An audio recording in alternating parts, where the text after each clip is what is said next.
Fox Sports welcomes you to the following presentation of the National Football League. 54 degrees. It is blowing around down there a little bit wind-wise, and there is a chance of rain. That's kind of how it's been here in Carolina. They played in a downpour on Monday night. Weather is considerably better, and with the middle of the field resodded, away we go.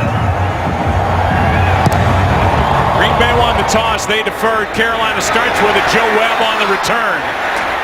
He does a little bit of everything. Third string quarterback, active special teamer. And he's out near the 30. 25-yard return by Webb. Casey Hayward on the stop, and here comes Cam Newton. The numbers aren't great, except for 7-0. But the completion percentage is down. There's his overall record in his 5th season in the NFL. Yeah, well, it said a lot about Cam Newton. You can't judge how well he's performing just based on his numbers, clearly. He's not going to put up the passing numbers that a guy like Aaron Rodgers will. He does so much more for this offense. The big key for him has been the plays that he's been able to make late in games to get them to this 7-0 record. Delayed handoff, Stewart. This is the top running team in the NFL.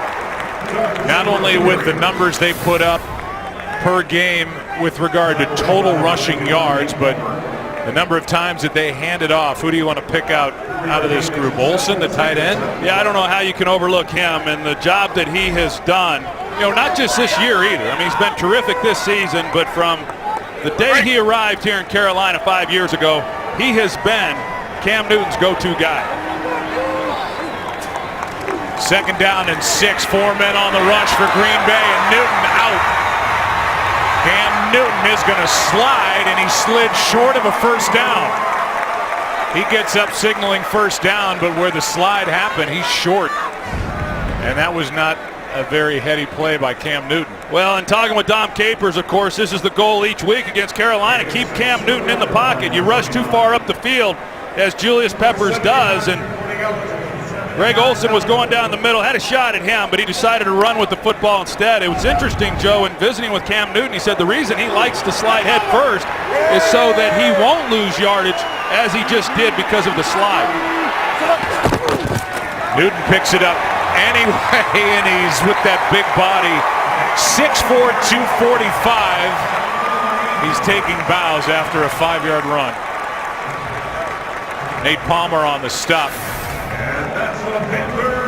And for Cam Newton, more rushing first downs than any quarterback in the NFL. And here's the defense. And you look at out on the edge as Green Bay is without Quentin Rollins and Sam Shields. Both injured. Play action. What a catch! Olsen with a one-handed grab. And this good start for Carolina will continue as Olsen is inside the 35. Good for 23. How about that grab? That'll rival Odell Beckham Jr. They put Olsen in the flat, just a busted coverage by the Green Bay Packers. They've got a slant in behind it. Nobody picks up Olsen. An outstanding job bringing that ball in. Catch number 499 in his career.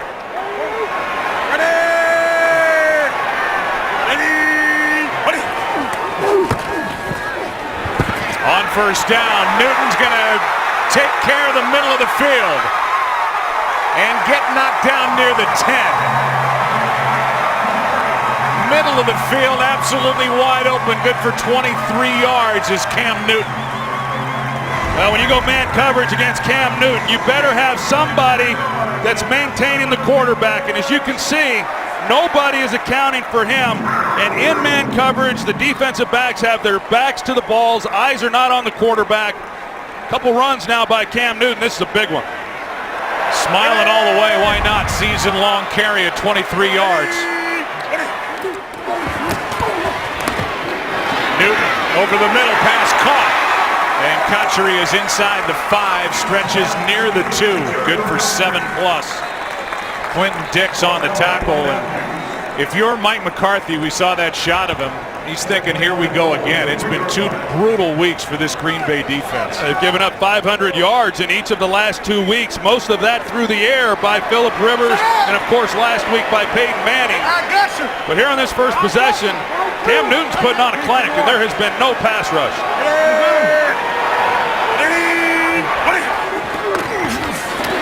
Tolbert wrapped up immediately. Good play, and that was Peppers in there. The longtime Carolina Panther, former #2 overall pick back in 2002. And he brought down Tolbert immediately. And now the ball's on the 2. Yeah, you know this means something to Julius Peppers. Spent his first 8 years of his career here in Carolina. What a force he was, and still is at 35 years old.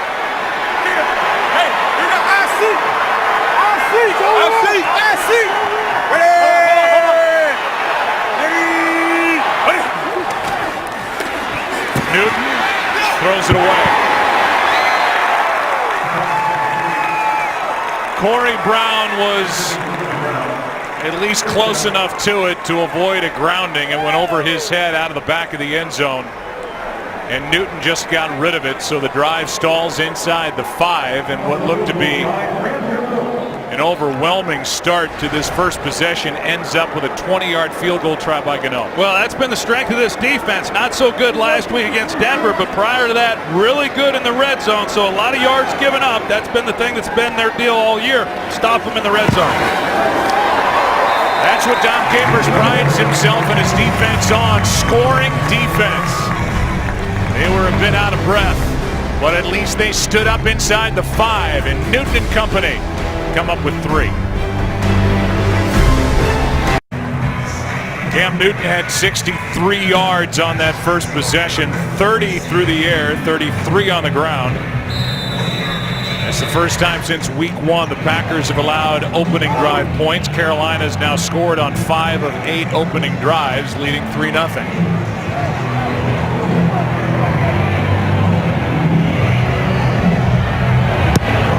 Gano, one of the best at driving it out of the back of the end zone. Not this time. Hyde will take it out. Has some room and gets brought down as he crossed the 20 by Ben Jacobs. So now we get the pleasure of watching Aaron Rodgers go to work. 3-0. Panthers on top. Aerial coverage provided by Nationwide. As the Packers will start with the ball at their own 25. And this offense can't wait to get back out there after a rough one in Denver on Sunday night.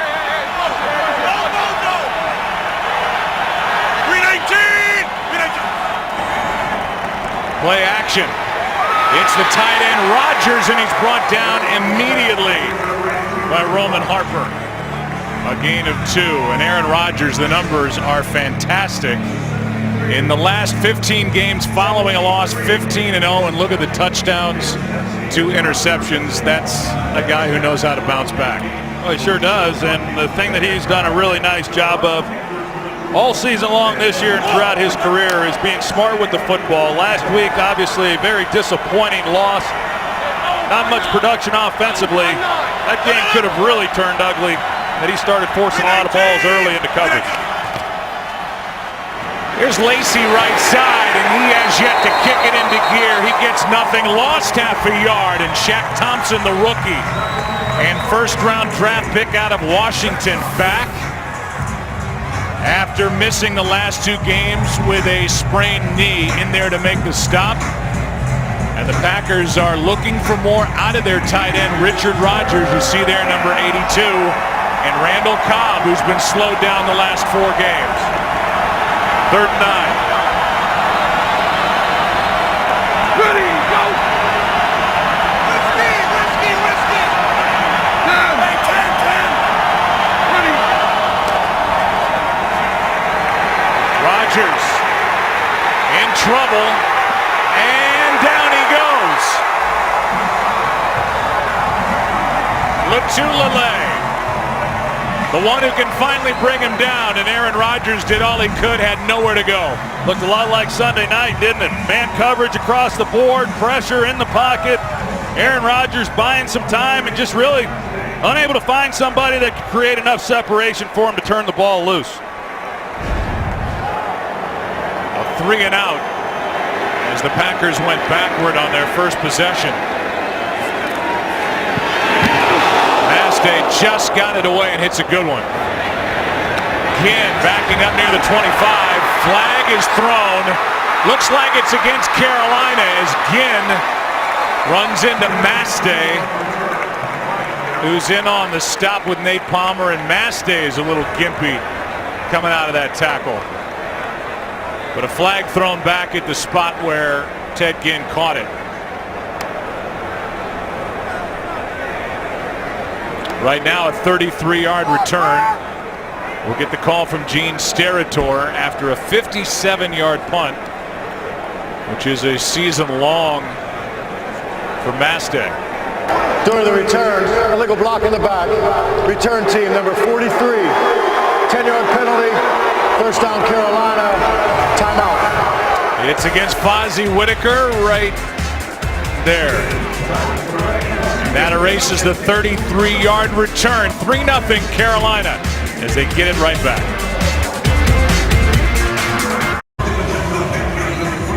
Second possession for Carolina, who put up 68 yards of offense. First time they had it, Green Bay went backward. This one starts at the 20.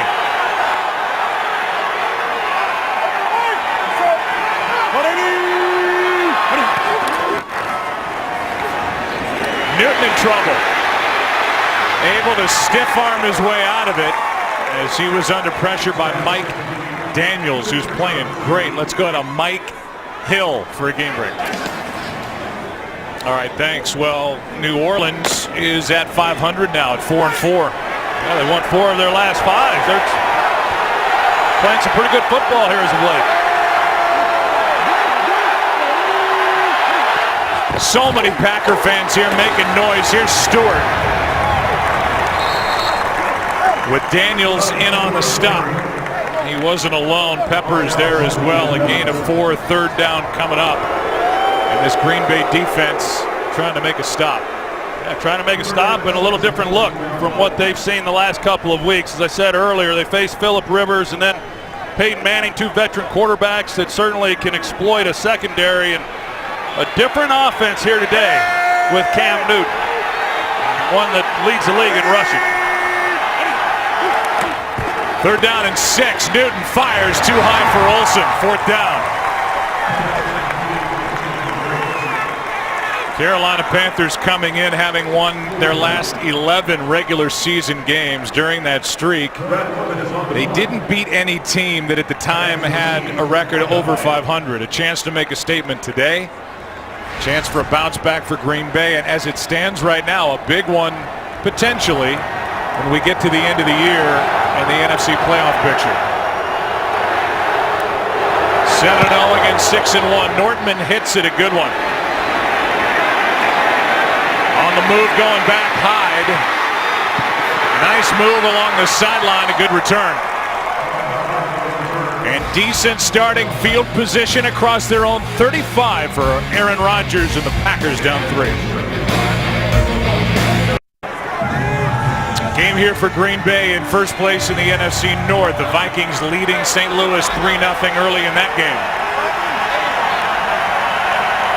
Green Bay and Minnesota, they will meet in 2 weeks. What is the team? Cobb in the backfield with Aaron Rodgers.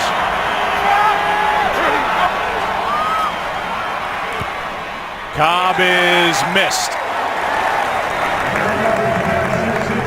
2nd and 10, and we'll look at this defense, which is the 10th ranked defense in the NFL. The guy in the middle of that graphic is the guy in the middle of this defense, and the best in the business, Luke Kuechly. Yeah, he's everything you want in a middle linebacker. He's fast, he's smart, he's tough, he's physical, and he can cover. He really does it all. He missed 3 games with his first concussion of his career. He's fully healthy and playing some outstanding football once again for this defense. Tight formation for Green Bay. They roll Rodgers out. Pass is caught by the rookie fullback, and Ripkowski plows his way into Carolina territory. That's the first catch of the year for Aaron Ripkowski, and he ran right through Josh Norman right here. Well, I like this Aaron Ripkowski. He's one of the few guys in this league that actually played fullback in college. He was a blocking back there at the University of Oklahoma. They pick him up here in Green Bay in the 6th round. He's had a great guy to watch in John Kuhn. These fullbacks, neither one played last week much, you know, and they went with Richard Rodgers as their blocking fullback. I know Mike McCarthy said we've got to get more out of our fullbacks in this game because they do a good job when they play.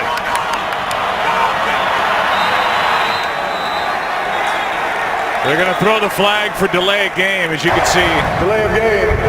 Offense. 5-yard penalty. First down. Aaron Rodgers was pleading with Lindsley, the center, to snap it. Right here. You see Corey Lindsley, he's getting the protections and he's making calls of his own to the rest of the offensive linemen as Aaron Rodgers trying to get the ball snapped. Mike McCarthy clearly not happy. Getting a pre-snap penalty, it sets him back 1st and 15. Now a quick snap. Pass is incomplete. Jones was there, but he was well covered as Aaron Rodgers tried to zip it in there. 2nd and 15. Well, Josh Norman here in the early going through 2 possessions. He's been primarily following James Jones. You'd think Randall Cobb, but Randall Cobb lines up in the slot position a fair amount of time, and they don't travel him to the inside receiver. So we've seen him now in the early going go with James Jones, one of the really great young players in our league right now. And about to cash in, free agent to be Norman up at the top. Well, now he's across from Davante Adams, number 17. Ready, go, go. On 2nd down, Rodgers in trouble again, spinning around. And is forced out of bounds by Davis. 3rd down and long coming up as Rodgers picks up 3. Well, Carolina changes it up a little bit. They like their ability to match up man-to-man coverage. As I showed Josh Norman, he goes over to the left side. He's lined up across from Davante Adams, but they play zone coverage. Aaron just not able to find anybody, and with that delay of game penalty, they're looking at 3rd and long. 3rd down and 12.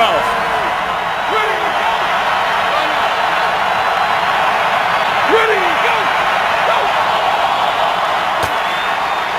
Rodgers throws, pass is caught. That's Adams, and that's a big 1st down for Green Bay.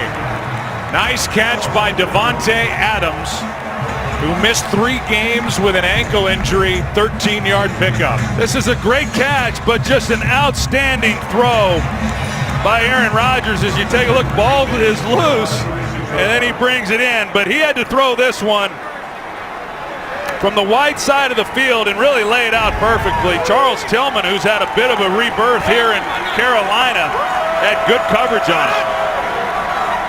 Hey, hey, hey, over. Oh, sideline, oh. 319. Starks gets it on a toss. Has to cut back, good run. There was nothing out to the left, and James Starks cut back, brought down by Davis after a gain of 4. Well, you wonder just how much of James Starks are we going to see in this game. I know that Eddie Lacy has really struggled. Is he healthy? Is he overweight? Is he out of shape? Mike McCarthy says he's well conditioned. That's not the issue at all, but the facts are he has not been productive, and they expect more than they've gotten. And Mike McCarthy said if he doesn't perform, we're going to go with James Starks. His first carry lost 1 yard. Nice gain by Starks. And here he is, coming back again.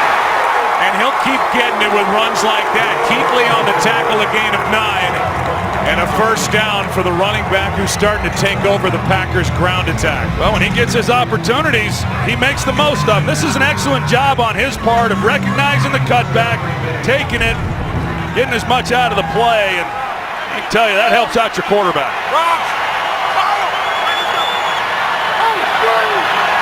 Ready, go. Rodgers, pass caught.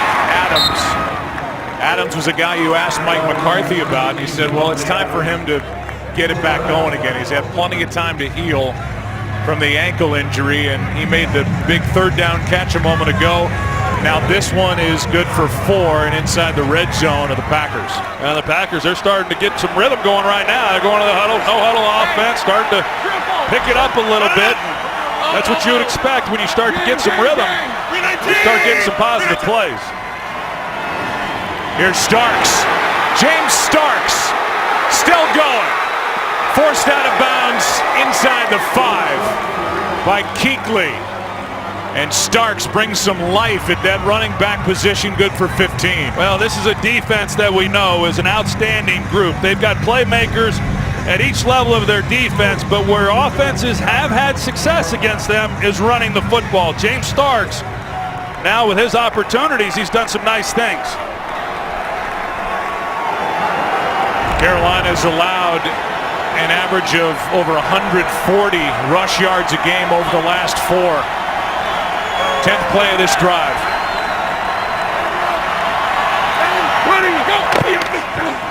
Here's Lacy.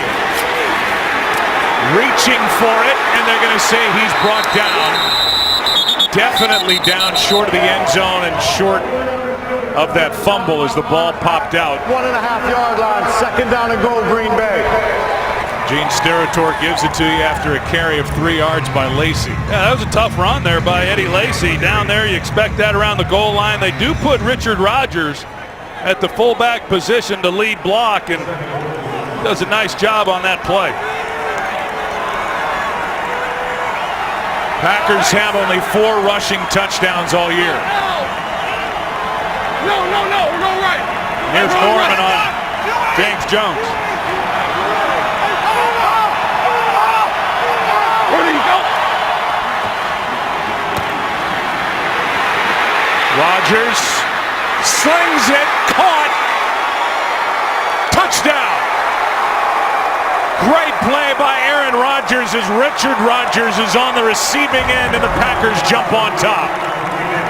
Well, Aaron Rodgers has to stick this right on him, and he does, and he's got his feet down, so that's a heck of a job. Aaron Rodgers changes the play, and you're going to see Luke Kuechly in the middle, 59. He counters it with one of his own, but Rodgers, he flushes out of the pocket, design rollout, and just sticks it on Rodgers for the touchdown. That's one of the best 1-yard touchdown throws you'll ever see. There's a lot of bodies in there. You got to be careful as a quarterback when you're trying to fit balls in those spaces, but an outstanding job of seeing what he had and making a good throw. 3rd touchdown for Richard Rodgers. And the Packers lead by 4. Aaron Rodgers, touchdown throw number 16 on the year. His legs kept the play alive, and then that arm able to fit it in. Packers on top. The Green Bay Packers are facing undefeated teams on the road in back-to-back games, but as they go forward, they have the 4th easiest schedule based on record the rest of the way. And as Aaron Rodgers told us yesterday, we need to find our identity. Ball control, okay. Or do we want to be aggressive? He votes for aggressive. That was a good drive put together by the Packers to take the lead. For Green Bay, they lead the NFL in first quarter scoring. They lead by 4. There's a new tradition. In college basketball, you're not going to want to miss the Gavin tip-off games. Pitch the Big East against the Big Ten for 4 days. Great action beginning November 17th. With Nebraska-Villanova, only on FS1. Joe, I know in getting ready for this game, you know, for a team that's 6-1 and was 6-0, went into that game on Sunday night against Denver, it sure didn't feel that way when you hear what all was being said about this team, and even in talking with Mike McCarthy and Aaron Rodgers. Expectations so high for the quarterback and for this team. Here's Stewart left side, picks up 8. Well, I think for an offense, you know, in Green Bay, yeah, you lose Jordy Nelson, that's going to have an impact. A 1,500-yard receiver from a year ago, but you know, as you pointed out earlier, they've just been banged up. Devontae Adams, you know, really had not been healthy since week 1. I do think he's much healthier than he's been since then here today, but they are without Ty Montgomery, so still have not been at full strength at that position. Second down and 2. Handoff is to Tolbert. He's got first down. And that should be it for the first quarter. Meanwhile, Carolina, they lost their top receiver in Kelvin Benjamin in August. Tore his ACL. The rookie last year, 73 catches, over 1,000 yards, 9 receiving touchdowns.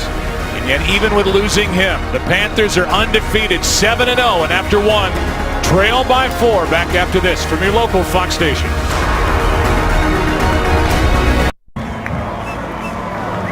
First down Panthers as we start the second quarter here in Charlotte.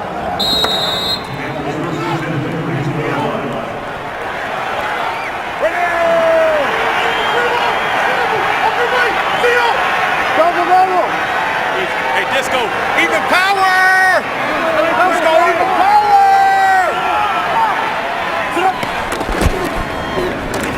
Little end around and tripped up in the backfield is Corey Brown. Play is made by Nick Perry. And that was a big one, a loss of 12. well, Nick Perry plays this beautifully. He comes up the field and he sees the reverse action by Corey Brown, and he stays home, and then he makes a play there in the open field. That's an outstanding job by Nick Perry. Ed Dixon missed on the block. Didn't slow him down at all. And after that big play, it's second down with the ball back at the 20. They like to use Corey Brown a lot in those types of situations, and Nick Perry read his tip sheet coming into this one. Second and 22, Dixon. Good play by the safety Morgan Burnett. And with 3rd and 16 coming up, let's go to Mike Hill with a game break. One of only 4. Only one in the NFC, Carolina. 3rd and 16, listen to the Packer fans making the noise. Newton is going to throw and wide open Cotchery. Absolutely left alone and brought down at the 15. 59 yards to Jericho Cotchery. We've seen the Packers in a lot of man-to-man coverage, but 3rd and long, they elect to go zone, keep their eyes on Cam Newton in the pocket. Clinton Diggs, he's playing really deep. And as a result, Jericho Cotchery, he's able to just knife right through the middle of that defense, and Cam Newton finds him for a huge play on 3rd and long. And the longest play from scrimmage all season for Carolina, 59 yards on 3rd and 16. Well, absolutely demoralizing for a defense to get an offense into that situation and give up that type of play. Stewart gets it running right. Takes Clinton Dix for a ride to the 1.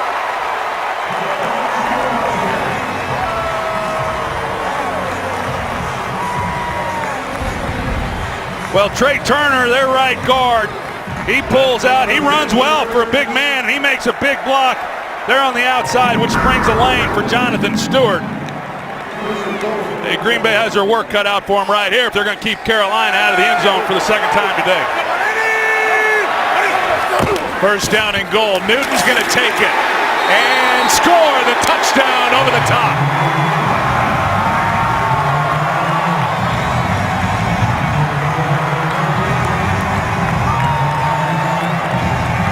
Fifth of the year for Cam Newton, and his 38th rushing touchdown since 2011. That's pretty unbelievable. You see him get elevated and stretch the ball out, and we've seen him now on 3rd and 1, and now right down here on the goal on first down. If they only need a foot to a yard, there's a good bet that Cam Newton's going to get the ball and he's going to make it. Jericho Cotchery, the 59-yarder on 3rd and 16, got him into position.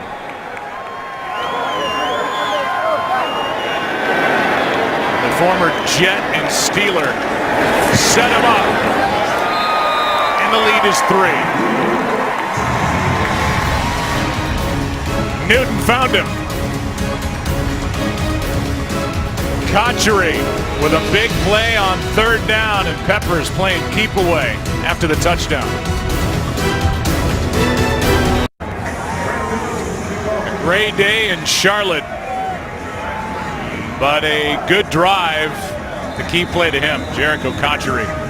59-yarder on 3rd down and 16.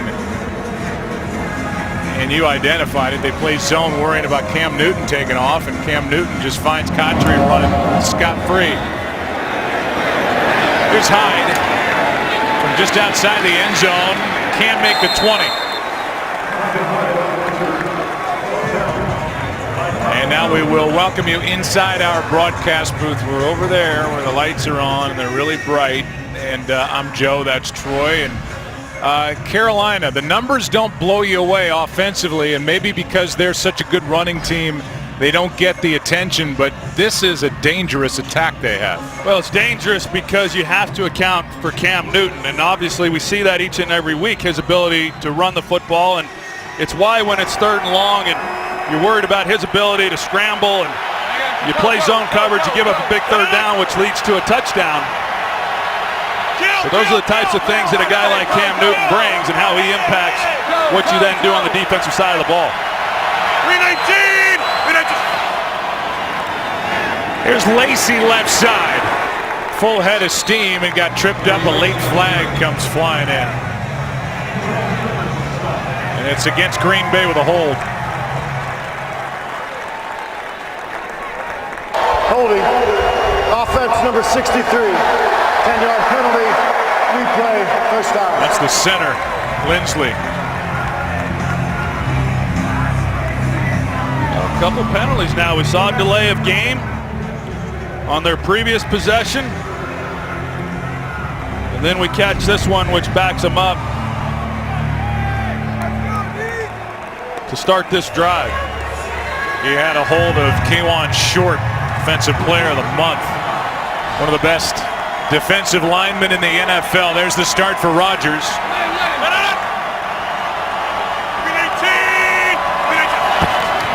First and 18. Rodgers, Adams, incomplete. 2nd down and 18. I know Randall Cobb, and we heard Aaron Andrews' report to start this game, how he took it personally based on the performance and the lack of production with that receiving core last week. And he's a fine player. They do a lot of things with him, and he's trying to take on the load, or has been now for much of this season. Hard to do. And we've seen them utilize him, try to put him in the backfield and free him up as best they can. He's primarily been a slot receiver here in this game. Here's Lacey. Not much. Picked up a yard and a half. Wes Horton on the stop. 3rd down and long coming up. They go back to a couple years ago, Joe, and the Carolina the Carolina Panthers, they pick up star Lotulelei, and then in the 2nd round they pick up Kawan Short. 2 big guys there at defensive tackle. Kawan Short is really coming into his own, being a real physical presence there in the middle, but they get an inside push, and they're difficult to move in the running game. Hard place to run between the tackles.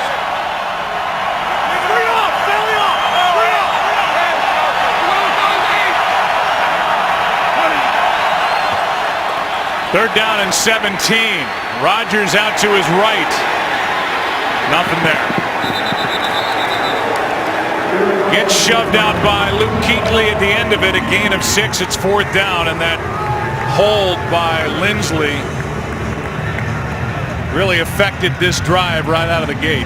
Yeah, really difficult to overcome. And once again, the Panthers, they go man-to-man coverage, and just nobody, Joe, able to create any type of separation. You can see the frustration for Aaron Rodgers. Mastay. Line drive punt. Ginn should have some room. Far side of the field and well covered. Elliott on the stop. We saw Julius Peppers playing keep away after the touchdown for Cam Newton, but he got it back and then gave it away. 10-7, Panthers on top, 2nd quarter.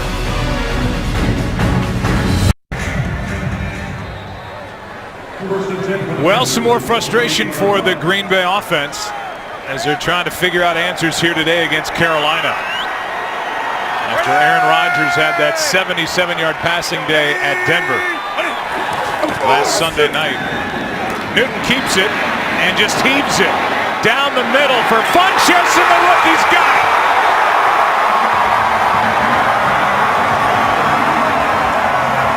What a catch with Randall all over him. 52 yards from Cam Newton. Well, here's Devin Funchess here. He's going to run the deep post. You see the play action back in the backfield. They go with 3 guys back there with Cam Newton.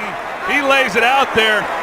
Cam Newton calls the rookie fun, and when you make plays like that, that is fun. That's an outstanding job on first down. Take a shot down the field. You have good field position. Excellent call by Mike Shula, the offensive coordinator. Handoff now is to Stewart. That last one good for 52 yards to the rookie, and that's 2 completions of over 50 yards. And Howe with Randall grabbing him, pulling him all over his back. Does Funchess make that catch? That's just a perfectly thrown ball. You're right. Demarius Randall, he's an outstanding coverage. I mean, you can't cover a guy any better than that. What great concentration by Funchess, and just a perfect throw with Cam Newton. Newton, end zone, touchdown, Olsen.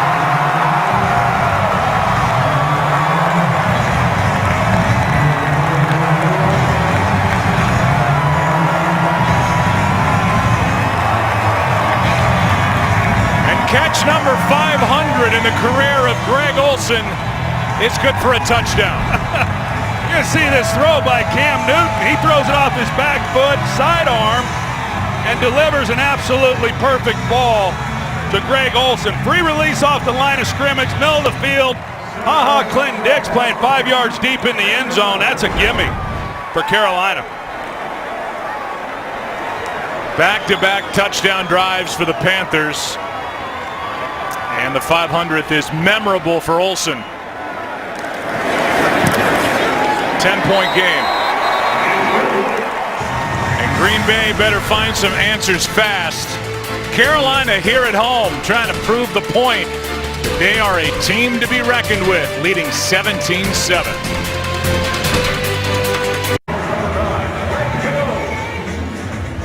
Well, it's been impressive last 2 possessions.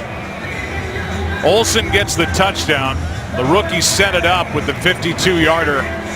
And with under 9 to go in the first half, the Panthers lead it by 10. As Gano kicks it away. And out of the back of the end zone. Well, this has not been a big play offense throughout the first 7 games of this season, but you're going to see the formation here in the backfield. Running formation, Clinton Dix, the middle safety. They're playing man, but he's got to stay deep as the deepest receiver. He's kind of hanging up there, expecting maybe they're going to get the ball to Greg Olsen. It allows Funchess to get deep. And Cam Newton, he comes back to him a little bit late. He was looking elsewhere initially. He shows off his arm strength to get that kind of throw off his back foot. And hits him right in stride. That's impressive. He didn't even want any water on the bench. Funchess, who the Panthers traded up to get. Been plagued by some drops in his rookie year. That was a big one. Here's Starks. Nowhere to go. And it's Luke Kuechly who serenaded a 1-yard loss. Well, Luke Kuechly, he talked about it. Those guys up front that I spoke of a little bit earlier, K'Wan Short and then Star Lotulelei, their job primarily is to keep blockers off of him and let him run to the football. He had a clean shot on James Starks.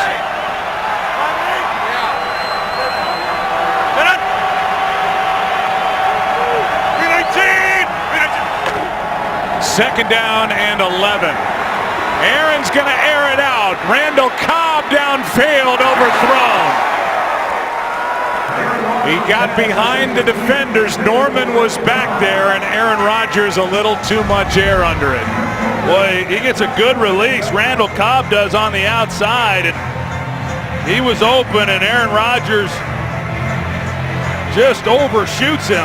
And that's been really the biggest difference to me, Joe, when you look at this offense and what they have been able to do in years past, what they were doing earlier this season. just not getting the big plays down the field in this passing game that they once were. And another 3rd and long for the Packers, 3rd and 11. Well, that's all they've had so far in this first half is 3rd and longs. Rodgers out to his right. Fires for Adams, incomplete. And there's just nothing out there for Aaron Rodgers trying to make the most of whatever opportunity he can find. I think this one, Rodgers is fighting for his life back there, but he's got Adams. He's got Adams down the sideline. He just makes a poor throw on that one, but he's scrambling. He's trying to keep it alive. He had a chance. That ball just got inside on him. The ruling on the field is the receiver stepped out of bounds, never reestablished, and was first to touch, which makes that an incomplete pass and not a foul for illegal touching. 4th down, Green Bay. So it is 4th down, and there's the step out by Adams. So the one time we get Randall Cobb on the outside, and he draws Josh Norman. So when he's inside, Norman's going to go with James Jones. Cobb lines up outside. That's who he's going to get. Good will snap it. Not a good punt by Mastay. It's short. Let's see what kind of a bounce it takes. Takes a Green Bay bounce and a flag is thrown. Tapped down by Janis downfield after a 48-yard punt. And that Green Bay defense is right back on the field here in moments. There's a grab by Trey Boston. A hand is up in the face of Trey Boston. And the ball bounced off Ladarius Gunner's calf when it was coming down as well. Well, there's a lot to decipher here for Gene Steratore.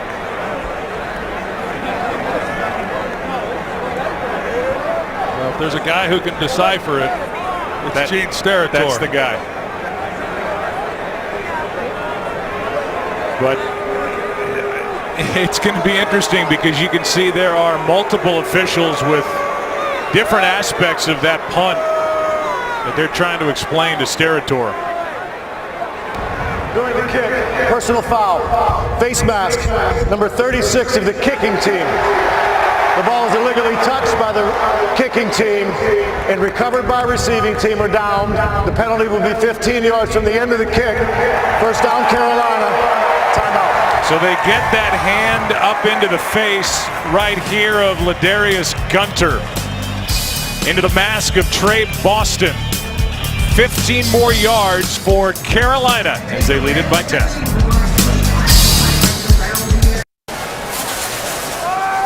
Best starting field position for the Panthers, who lead it by 10. Carolina's had 4 games in their history with 2 completions of 50 or more yards. 2 of them have come over the last 6 games, 2 in this half. Here's Stewart, spins away, and a good play is made by Casey Hayward. And on 1st down, a loss of 2. Well, this is a huge defensive possession for this Green Bay Packer team. When you look at what Carolina has done the last 2 possessions, they've come away with touchdowns on each of those. As you said, they've had good field position, and now they've got the best field position. If they can force a punt, not give up any more points, that's exactly what they need to do for an offense that has really struggled here in the first half outside of that one drive that allowed them to come away with the touchdown. 2nd down and 12. Newton throws, pass is caught. Conchery again. Fights his way for a 1st down. Inside the 40 to the 38. Good for 16. Dragged down by Goodson. Well, they bring Clay Matthews inside. Panthers do an excellent job picking it up, giving Cam Newton time in the pocket. Look at the job Jonathan Stewart does right there in the middle. Blocking it up, and Cam Newton stands in there tall and delivers a good ball to Jericho Conchery.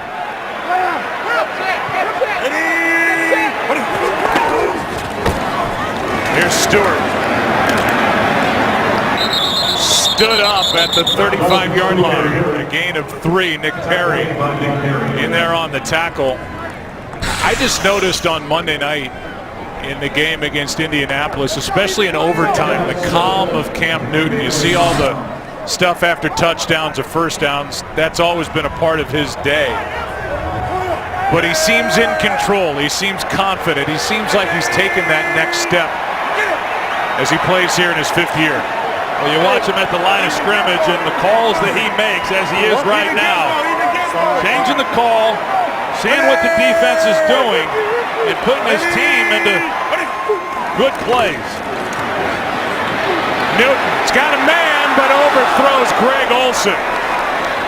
And another touchdown was there for the taking. 3rd and 7 coming up. Well, you just watch the Panthers play, and you're going to get shots in the seam to Greg Olsen. And if you're playing him, you better find a way to defense it. Because right there was another touchdown. Morgan Burnett in coverage, Dixon in the middle of the field, and just a straight line shot to the goal line. We've seen it a lot from Greg Olsen, catching those passes from Cam Newton.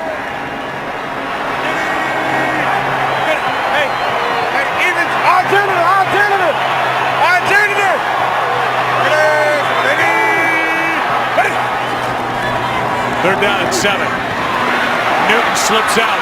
Going to try and run for the first down. Good play. And it's Randall who saved the first down. Good work by the rookie, first-round pick out of Arizona State, who played some safety there at Arizona State, and he doesn't mind hitting. Well, that's right. And that's what Dom Capers likes about him. I'll tell you, he doesn't like hitting Cam Newton, though, but he does it. There's linebackers that don't like taking on Cam Newton. 260 pounds. Cam's not used to being brought down by a guy like that. That's excellent work by the rookie Randall. 49-yard try now by Gano.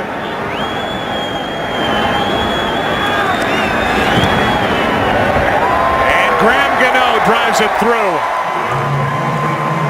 for a 13-point lead. And the Green Bay Packers offense, Mike McCarthy, Tom Clements is calling the plays. We'll try and figure it out. The last 3 games for Green Bay have fallen from 10th to 28th in total yards. 8 sacks allowed. 6 in the first 4 games. The time of possession is down. And as you said, Troy, when you start looking at the big picture, it's good for Green Bay. They're 6-1. Their first place club. You start looking at the recent trends, and it's time for Aaron Rodgers and this offense to put a stake in the ground and start going the other way. Well, it is, and the other part of this too, Joe, is over the last month they've played some good defenses, and that certainly factors into this. St. Louis, excellent defensively last week against Denver, and they have the type of people, as we saw, who can match up and still bring pressure after the quarterback. And then this Carolina defense here, they're good as well. So for an offense that has been struggling a little bit, trying to find their way, who are going to be the playmakers, and then you combine that with some of these defenses they've faced, it's been a struggle. But that's offensive football. You get into a rhythm. It looked like they did there on that second possession when they scored the touchdown, but it's been tough sledding since then. They've had too many penalties, too many third longs. Another touchback for Gano. And with that, we go to Kurt Menefee with the game break. Scoring game in the Superdome. Joe, Troy, Eric. Kurt, thank you. So far, Aaron Rodgers in this game has only 38 passing yards as he and the Packers trail by 13.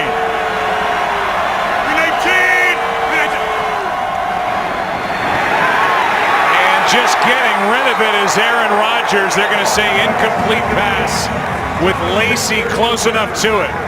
Heavy pressure by Thomas Davis. Yeah, John Kuhn, he's in protection. He just whiffs. He misses on Thomas Davis. Aaron Rodgers has no opportunity whatsoever. He does an outstanding job just getting the ball out left-handed. As soon as he turns around, he's got a guy right in his face. Running. Here's Lacey. Ball is out. Carolina's got it. Fumble, Eddie Lacy.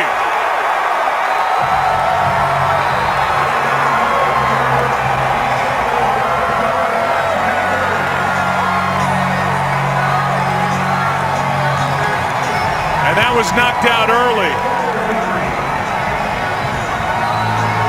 Tillman was in on that play. Charles Tillman's one of the best in the history of this sport in forcing fumbles.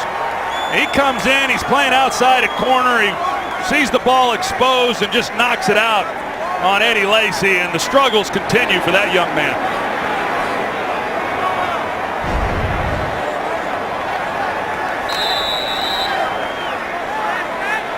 It's a takeaway for this Carolina defense. Now Cam Newton lines up in this play. Joe Webb at quarterback. Newton up at the top, and Webb will just keep it. And that didn't work. File that play away in the back of the drawer, and then throw the drawer away. 2nd and 11. Joe Webb knew that he was no longer needed on the field. He immediately trots to the sideline. He didn't even look. All right. See you next week. Cam says, hey, this position just ain't that easy. 2nd down and 11.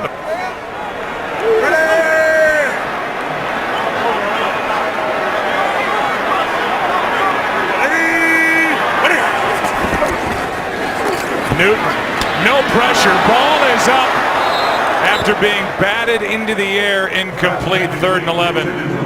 Coming up, what's up, Aaron? Joe, I was just, watching the Green Bay Packers here after Eddie Lacy fumbled that ball. No emotion on the sidelines. Before the game, players were telling us they were angry. They were going to play with a chip on their shoulder. Mike McCarthy said after the Denver loss, that was the biggest butt kicking he's received in a while. There has been nothing over here. Guys almost just looking like they're in absolute shock. Well, it's a 13-point game here. 3rd down and 11.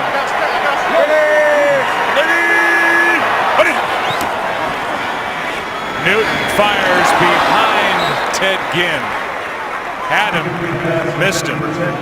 4th down. Yeah, I think those are the throws where, Cam Newton was completing 55% of his passes, and these are the types of throws that you just have to be able to make, in this league. He's got a clean shot with a clean pocket, no pressure, and a wide open receiver on a slant route and just missed him. Here comes a 43-yard drive by Gano. And no good. Yanked. Wow. Gano, he's missed a couple extra points, and that's a big miss right there. And there's something that maybe can inject a little life into this Packers team. Maybe that's it, because to get that kind of field position and not give up any points is big. Graham Gano missed 3 field goal attempts in 2013, 7 last year, and this is his 4th miss of 2015. He did hit in the overtime once to tie it, a 52-yarder to win it against Indianapolis on Monday night. But that is a big missed opportunity for Carolina after the Eddie Lacy fumble. Packers have it down 13 with the ball at their own 33. Yeah, not surprised that James Starks is playing tailback on this possession. 319! He gets it on a toss. Did a good job just to catch the toss, a loss of 1. Jared Allen was the first guy there. Picked up in a trade with the Chicago Bears after Carolina lost Charles Johnson, who's on IR, designated to return, out with a bad hamstring, hurt in week 3.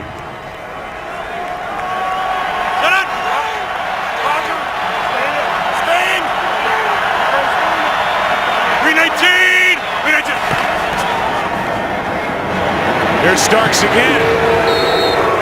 Kuechly on the stop. A gain of 3, 3rd and long coming up for Green Bay. Well, Luke Kuechly, I know Ron Rivera said he's got the best first step linebacker he's ever seen. You're going to see Lang trying to reach him. He just can't get there. That's a hard guy that can run from sideline to sideline and has the speed that he has. You don't make that block, he's going to make the tackle. Packers on 3rd down have had 3rd and 9, 3rd and 12, 3rd and 17, 3rd and 11. Now it's 3rd and 8. Roll it! Once again, 10.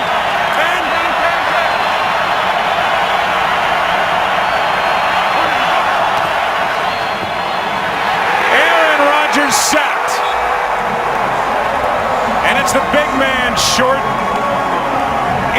the stop for Carolina.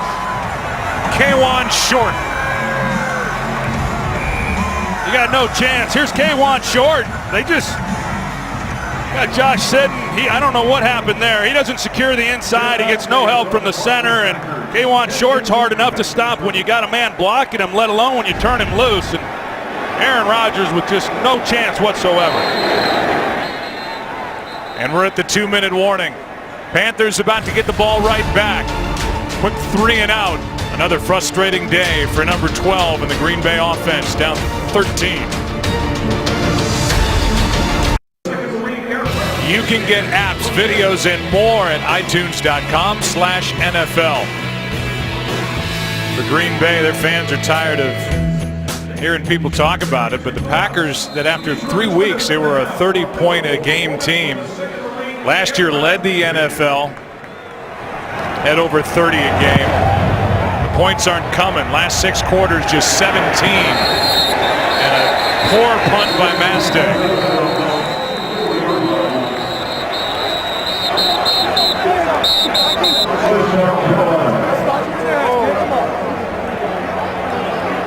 That by Mastay was a punt of just 26 yards. Kurt and Terry, what's coming up at halftime? All right, we've got the best protected halftime show in history. Servicemen and women from the U.S. Army Reserve will join us with Veterans Day just a few days away.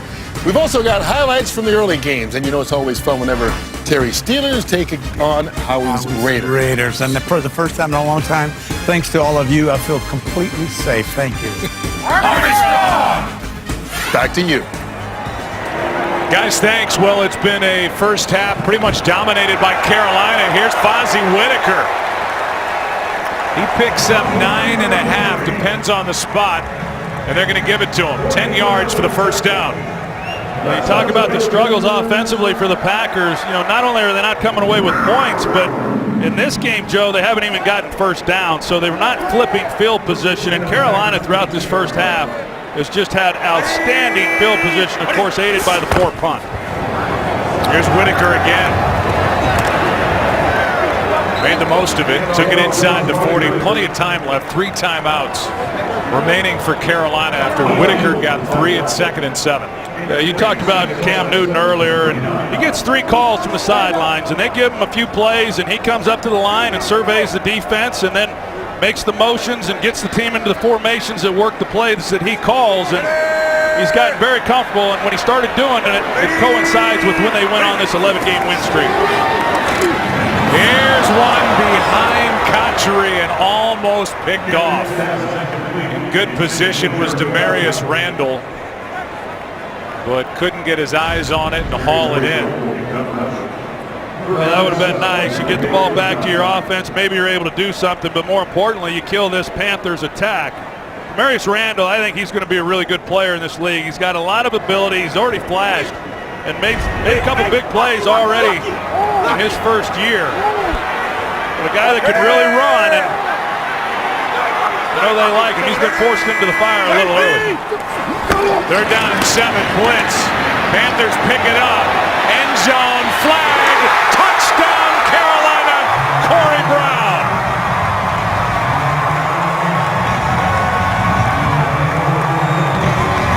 Be interesting to see what the call is. They might have gotten Corey Brown. I'm not sure, but no, the official says it's on Green Bay. I thought there might have been a push off at the top of this route right there. I thought that was really, if anything, offensive pass interference. He leans in and makes contact on Dimitri Goodson, and Goodson's just trying to run up the field. They got Goodson on a hold. Penalty obviously declined, and it's another big pass play from Cam Newton. 39 yards for the touchdown. And Carolina has put up a big first half and lead by 20.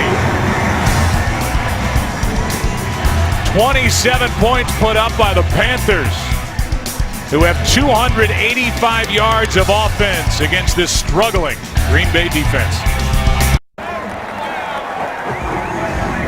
Well, Cam Newton has had a big first half. And even with the blitz, nobody got close to Newton on that play. Now you see they keep Greg Olsen, their tight end, in. They pick up the pressure. It gives Cam Newton a clean pocket.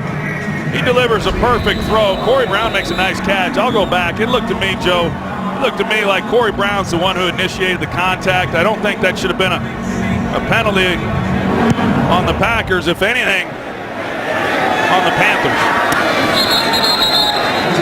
Cam Newton, 209 yards in this first half.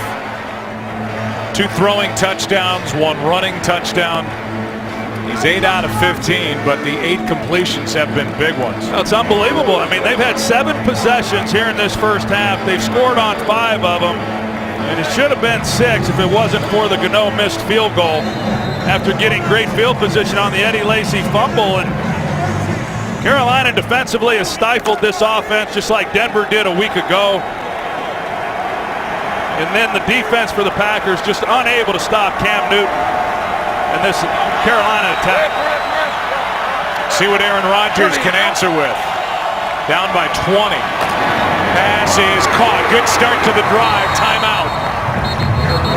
It's James Jones on the reception of 21 yards. 2 timeouts left for the Packers. Good throw. Quick setup and throw by Aaron Rodgers, and he delivered it right into the gut of James Jones, who had only 2 receiving yards at Denver last Sunday night. They see the 14 dropbacks. He's been sacked twice, numerous hits and knockdowns, and that was the case last week. He was sacked 3 times in that game. He's been sacked a lot here in the last 3 to 4 games. He got hit a lot on Sunday night as well. This offensive line, I know Mike McCarthy talked about it. He said it's been the best performing unit of the team is the offensive line.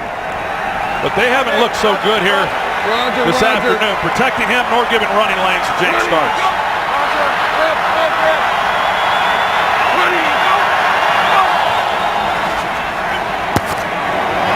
Pass is into the air and almost back into the arms of Randall Cobb. Coverage by Ben Wickery. And Cobb has been shut out in this first half. Well, you look at what Aaron Rodgers is trying to fit a ball into. Ben Wickery is a young player, 2nd-year player, 5th-round pick from a year ago. He's really playing some good football for such a young guy. He's matched up on Randall Cobb. There was nowhere to put that football. 2nd and 10.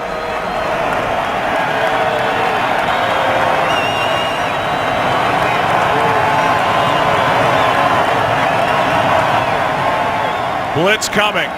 Packers pick it up, and that was over the head of Adams and short of Richard Rodgers. 3rd down and 10. Yeah, we've talked a lot, Joe, about the lack of separation from the receiver standpoint, but Rodgers, he's missed some throws here as well. He missed Devontae Adams down the sideline that would have given him a 1st down on the previous possession, and that was another missed throw by him. Ready, go! Ready, go! Rodgers over the middle. He's got Cobb, and that's a big one. Spinning to the 41. Timeout taken Green Bay with 19 seconds left. Randall Cobb, he's going to run the inside dig route, and a well-thrown ball, good route by him, and a much-needed conversion. 18-yarder for number 18, his first catch. And in case you're wondering, 19 seconds left. Mason Crosby's career long is 58 yards, which means taking it to the 40. He hit from 56 at Denver last week. So they're right in that range, but if you know Aaron, if you've ever met Aaron Rodgers, right now, field goal is not on his mind. No, he wants to take a shot right now into the end zone, I guarantee you. But 3 points to end this half for an offense that has struggled as much as they have. That'd be huge. Packers will get the ball to start the second half. Ready, go! Hold on! Get ready, go! sacked. Brought down by Thomas Davis. And timeout taken by Green Bay, their final one. We've seen Thomas Davis now a couple of times. He just comes right inside the center guard gap. As offensive lineman, you're taught always to secure the inside gap and not give a rusher the shortest angle then to the quarterback. And a couple times in this game, we've seen Carolina be able to attack that area and get right on top of Aaron Rodgers. So now something has to go to the sideline to stop the clock. No timeouts left for Green Bay. And we'll see how they play it here on 2nd down and 18. That was a big sack by Thomas Davis, his 3rd of the year. Ready, go! I'm looking. Ready, go! Rodgers to his right, throws across the field. The pass is caught, but that does it for the half.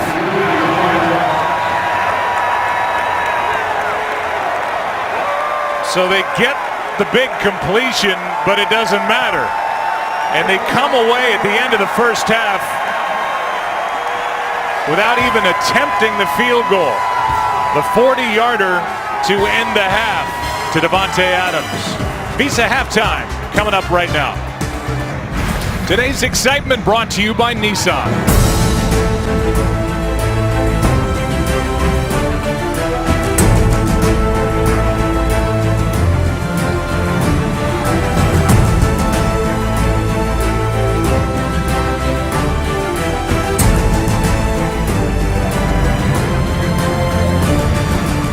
That was today's excitement brought to you by Nissan. You look at these statistics as we begin the second half. Green Bay will start this second half with the football, and there are the numbers. Carolina having the fun here at home, trying to get to 8-0. As Gano kicks it away.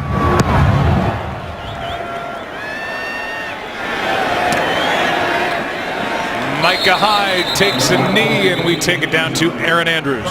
Just caught up with head coach Mike McCarthy, and I said, what was the first thing you even addressed your team with at halftime? And he said, well, the first thing we need to do is start running the ball. 41 yards isn't going to cut it. And then he said, the penalties have to stop. And then he added, in fact, all the mistakes need to stop. He said, every mistake we've made has led to big plays, like the protection. We made mistakes there. Aaron gets sacked 3 times. We've made mistakes on defense. They've led to Cam Newton making big plays. All in all, Packers need to clean it up, Joe. Yeah, what we saw first half fumble from Eddie Lacy, we haven't seen him since. James Starks starts in the backfield with Rodgers. Yeah, he had a 15-yard run there in that first half. Outside of that, it's been a struggle for him, too. Ready, go! Here's Rodgers, the tight end. Roman Harper eventually gets him out of bounds, and that's going to be 15 yards on the end of it as Harper threw Richard Rodgers down to the ground. This will be 21 yards of field position. Well, take the yards any way you can get them, and just not a smart play right there. Even the late hit that came in just before he got out of bounds, that's something the league's cracking down on. Unnecessary roughness. Defense, number 41. 15 yards from the end of the run, automatic. First down. You know what was said by Ron Rivera in the locker room at the half. This is a Carolina team that blew a fourth quarter 17-point lead here at home on Monday night to Indianapolis. It took overtime to get the win. I'm sure the word finish was thrown around by the Panthers before they came out as they lead here by 20.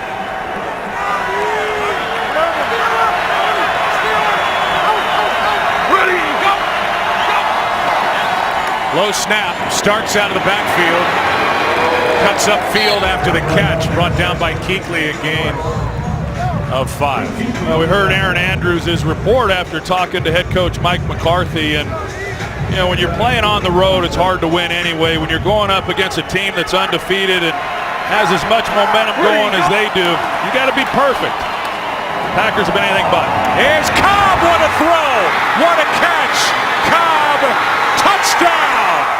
What a play and a good start to the second half for the Packers.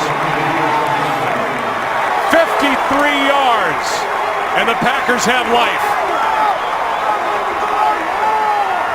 Ben Wickery on the coverage, and Cobb went by him, but what a throw by Rodgers. Well, it's a well-designed route because they go with the wheel route, which gives you a chance versus this man coverage, and Ben Wickery, as you said, he's in coverage against a dynamic receiver like Randall Cobb. Sell it to the flat, it gives you a chance to get a step up on the defender, and a perfectly thrown ball. So they needed something to inject some life into this offense, and they get the big play and come away with a touchdown.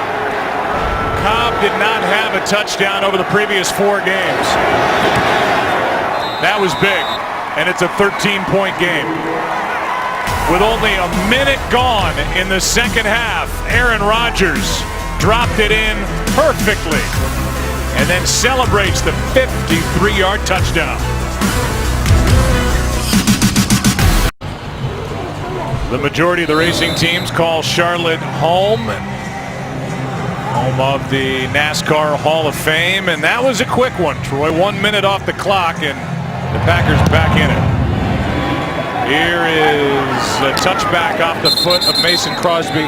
Hey, will you draw this thing up? I will.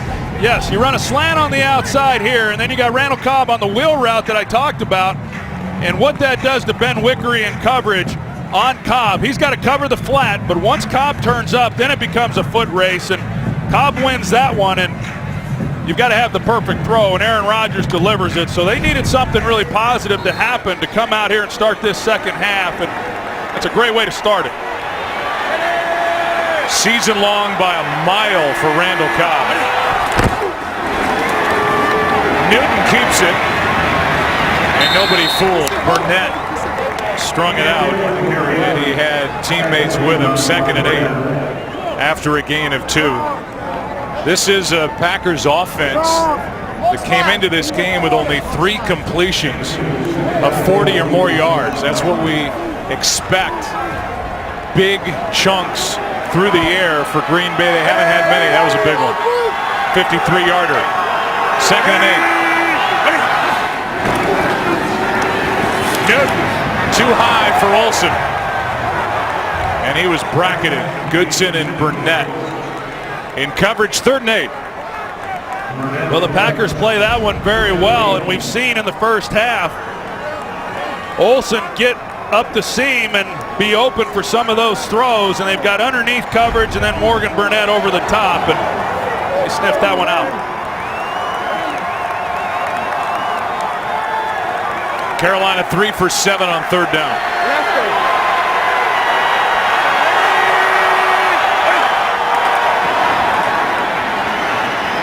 Great protection until now, and Newton has to just throw it away. There was just nobody open downfield or that Cam Newton could find because he was well protected at the beginning. They might have had a shot inside down the middle to Ted Ginn Jr. running through the middle of that defense. Morgan Burnett settled, and he gave him a shot. You see right there down the middle, but Cam's not able to find him, so defensively they force a 3 out. It's a good start for the Packers. Northman to punt. High gets hit immediately on the return by Teddy Williams. 43-yard punt, nothing on the return, except maybe a bruise. Packers get it right back. Down 13. Carolina Panthers here today are trying to answer that question. Yeah, well, who'd you beat? Won all 7 games this season, 11 straight during the regular season. Trying to beat the Packers here today. Roger.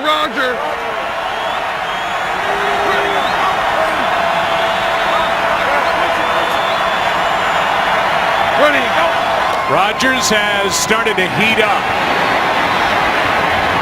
He finds a man along the sideline, Adams, and the pass is caught. Working on Charles Tillman, And the officials get together and say that's good for 21 yards. And I think they're right, too. Aaron goes to the line immediately to get this ball snapped. Here's a toss to Starks. He didn't want Ron Rivera to have any chance to throw that challenge flag on that completion to Devontae Adams, as we'll go back to the catch. Well, he got real close, as you're going to see when he starts down the sideline. But he's able to, as the great late Hank Stram would say, matriculate the sideline for the catch. 2nd down and 6. Rodgers is set for the 4th time. This time it's Kurt Coleman. That's his first of the year. Hard to tell if this is a breakdown by Aaron Rodgers or their left tackle, David Bakhtiari, because here comes Coleman off the edge. Here's one of those free plays. Rodgers caught Carolina with too many men out there. Rodgers is sacked, but a flag is down as the Panthers could not substitute. Coney Ely back there to make the play. And let's look at the confusion defensively. You see they're trying to substitute players, and they're also trying to get a timeout called over there on the sidelines.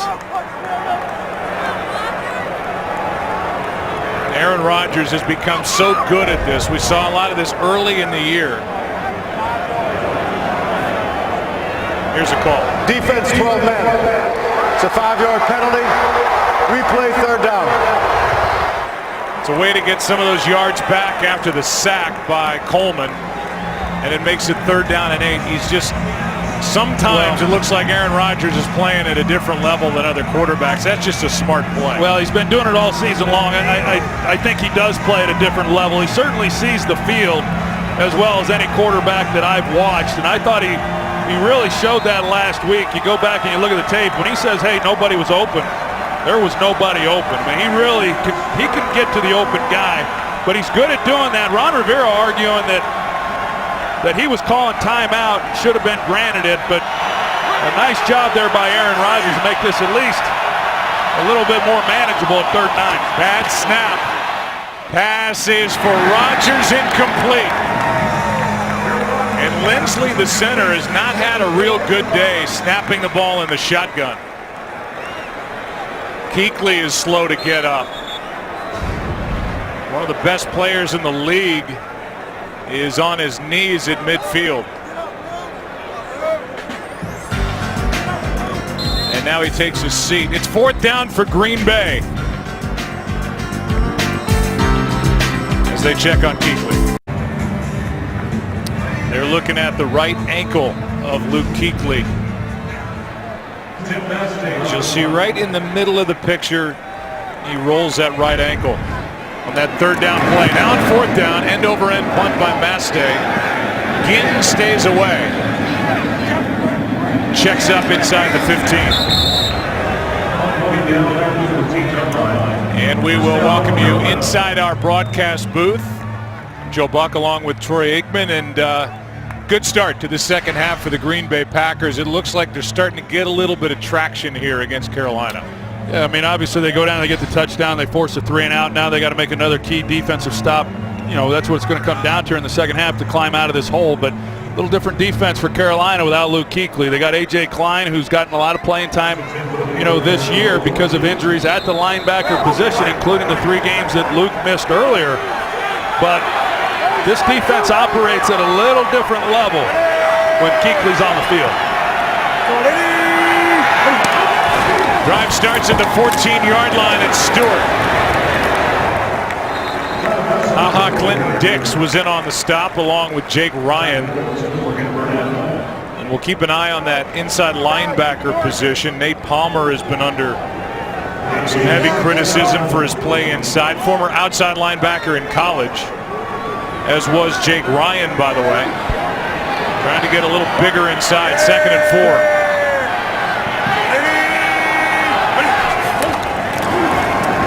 Stewart right side. He's got a 1st down. Knocked down at the 30. Picks up 10. Well, we've seen that run a few times now with Trey Turner, their right guard, number 70. He just comes out and leads the way. And, of course, you've got Greg Olsen who does an excellent job of blocking the point of attack. And if you're going to run the football effectively to the strong side, you've got to have somebody who can do that. And Greg Olsen does it superbly on that play.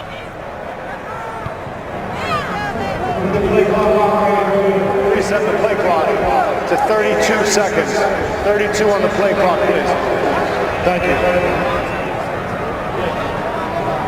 See Morgan Burnett coming over to the sidelines, and interestingly enough, he and Cam Newton were teammates back when they were young, about 8 years old, on the same Pop Warner football team. So long history between those two guys. He said Cam Newton was head and shoulders above everybody else back then as well.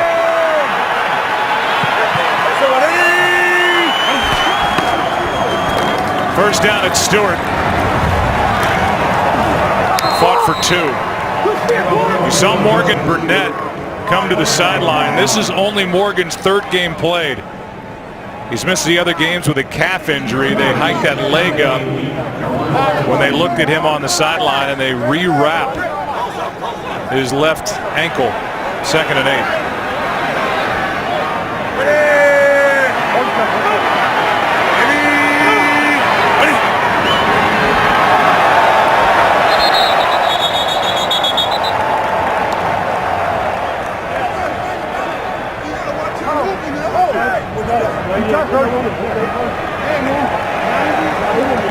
Encroachment. Defense, number 98. 5-yard penalty. 2nd down. That's against Guyon.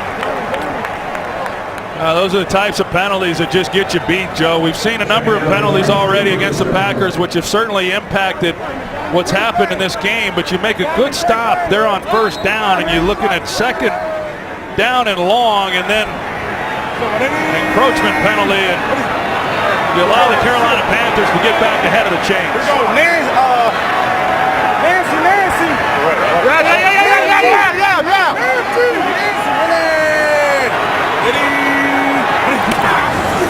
Second and 3. Newton outruns Perry. 1st down.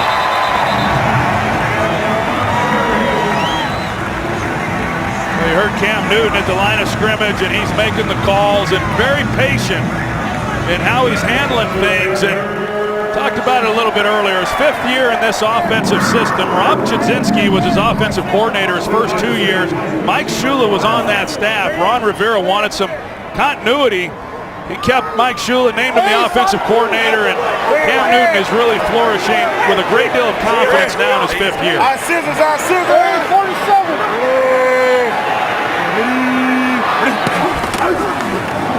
Penalty flag flies. Newton lets it fly. He's got Olsen. Olsen spinning his way out of bounds inside the 40. They'll mark him at the 34. We'll check the flag. That one good for 24 to Olsen. Well, he delivers an absolute strike to Greg Olsen. He placed it right where he had to. Defense, number 56 lined up in the neutral zone. That penalty is declined. Result of the play, 1st down. He's got to navigate Clay Matthews here on the throw, and Greg Olsen's going to be running the dagger route through the middle, and he's got to throw it on his backside. And some people would look at that in real time and say, well, it wasn't a perfect throw. Olsen has to come back and make a play. But Cam Newton had to navigate Clay Matthews, and he does perfectly. Now he finds the rookie Funchess.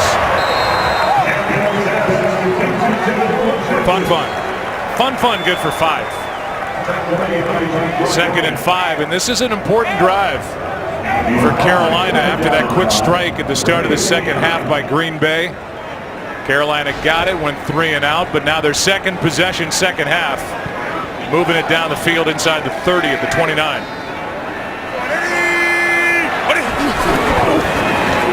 Stewart, nowhere to go. Play is just blown up by Mike Daniels. A loss of 3. We got Clay Matthews, who hits it on the outside, doesn't give him anywhere as far as trying to get on the edge. And then you've got Daniels, who gets the inside pressure also. And I like Mike Daniels, what I've seen of him. He gets pressure in the passing game. He's also good in generating some penetration in the run game. 3rd down and 8.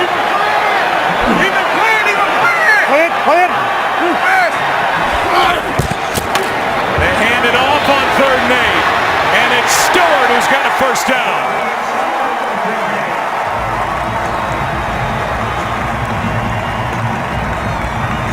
I talked about Greg Olsen a little earlier. We know what he is as a receiver. The job he does right here in making the block and giving Stewart somewhere to go with the football. It's an excellent job. 3rd down and long, you hand the ball off and pick up a 1st down. It's not very good defense.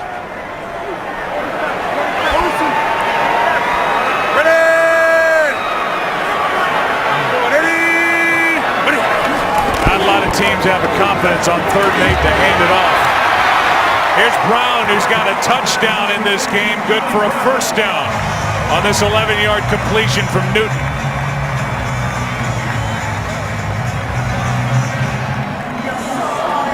Well, he's got this group reeling. We knew defensively, as I said, that hey, this isn't the passing game that they've seen in San Diego or Denver. They came into this league 29th in passing yards. But Carolina, they've made big plays in the passing game. A pretty good job of running the ball overall. This Packers defense for the 3rd week in a row is reeling. Newton look left, runs right, out of bounds at the 6.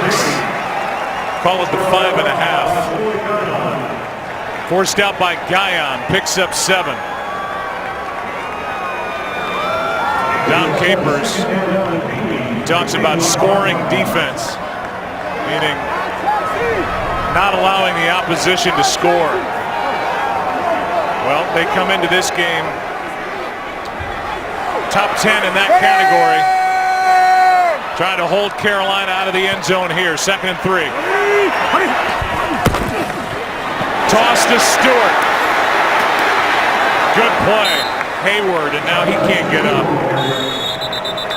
Michael Orr was out there in front of the play, and Casey Hayward in on the stop. Packers are already without Sam Shields and Quentin Rollins, and now Casey Hayward gets hurt on the tackle. Boy, they are really thin, as you said, at that position, and to lose Hayward, then they're having to rely on some guys, maybe even a guy like Micah Hyde, to come out and start playing more of this game. Casey Hayward looks to be okay. Has to come out for a play. 3rd down and 2.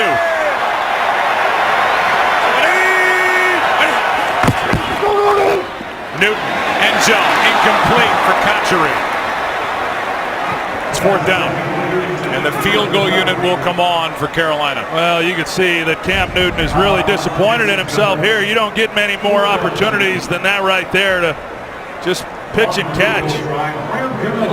I'd sure like to have that one back.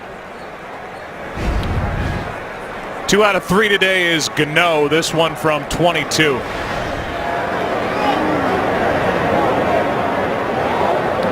Basically like an old extra point. It's an important drive for Carolina. Started at their own 14 with 11:23 left on the clock. They lead by 16, under 5 to go, 3rd quarter. The lead is 16 for Carolina, 4:48. Now they are going to take Casey Hayward in, give him a look while Green Bay's about to get it back. Cam Newton, 249 yards passing, 2 touchdowns.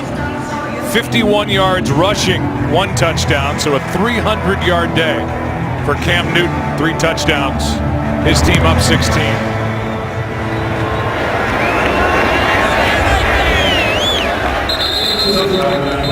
The notorious Conor McGregor has taken over this season of The Ultimate Fighter. An Ultimate Fighter Eddie Lacy is, after being put on ice after that first half fumble. He's back out there. With the Packers down by 16. 4 carries, 3 yards for Lacy so far.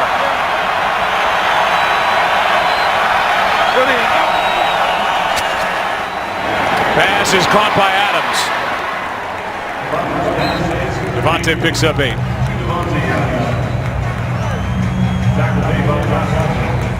The reason why we haven't seen Lacey up until now is because of this fumble forced by Charles Tillman.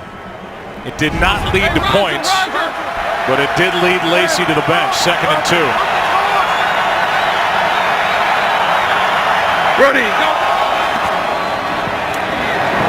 Not on the same page with Jones. 3rd and 2. The whole passing game really has just been off. You know, even when there has been time for Aaron Rodgers, you just see some of these throws that you're not accustomed to seeing. And to go back to Eddie Lacy, it was obvious in talking to head coach Mike McCarthy yesterday that his patience was running pretty thin on the lack of production from Eddie Lacy. And he had said if he's not productive in this game, we're going to go with Starks and see what he could do. And then after the fumble, he was done. But they're about to take the game out of Lacey's hands anyway, or the running game, I should say, because of the score. Right now they're fighting the clock. 3rd down and 2. Rodgers pass is too high and picked off. Now they're saying incomplete. Kurt Coleman. That ball was not secured going to the ground, and Coleman now turns around and sees they're taking it away It's an from him. incomplete pass ruling. 4th down, Green Bay. And it's a good call. That's a good call. It moves, even though it looked like maybe his left hand was under the ball. And boy, they had a golden opportunity. That was one that looked like it just simply got away from Aaron Rodgers. There was an intermediate receiver that clearly was over his head. And then the other receiver that was in the area, didn't have a chance. So fortunate that ball wasn't intercepted. I'm not exactly sure what Rodgers was saying to the sidelines and what Mike McCarthy's reacted to. It's the 5th 3 and out for Green Bay. Maste hits his best of the day. Back inside the 20. That's a 54-yard spiral, but a good return by Ginn. And they mark him out of bounds at the 29. And that's what he's complaining about. Adams was held. Officials missed it as Tillman got away with one.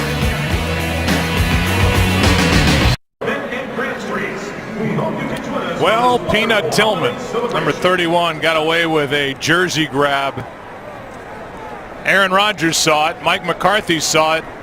The guys that wear black and white did not. So instead of a first down by penalty, the punt followed, and the Panthers have the ball up 16, starting at their own 29.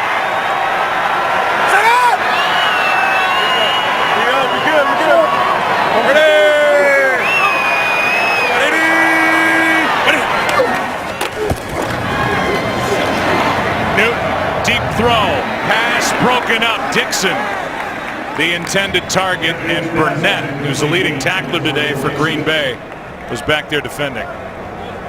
Newton sees that Ed Dixon's got an opportunity one-on-one on Burnett and just takes a shot, seeing if maybe they can complete something down the field.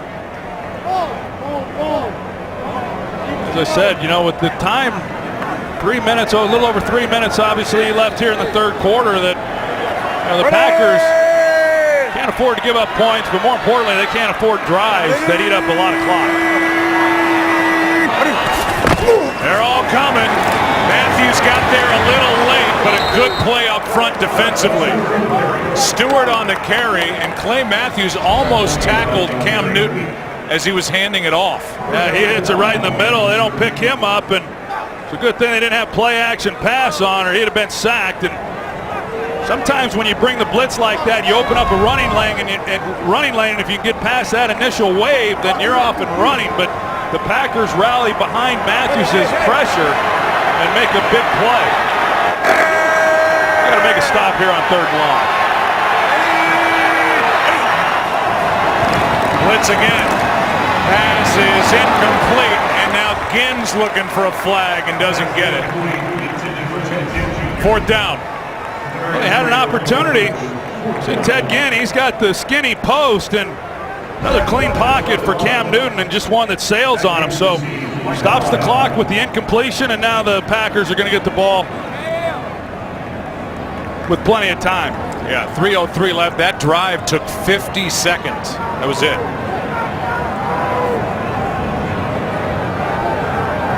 Jansen will snap it. Nordman to punt it. Bad one. Shank.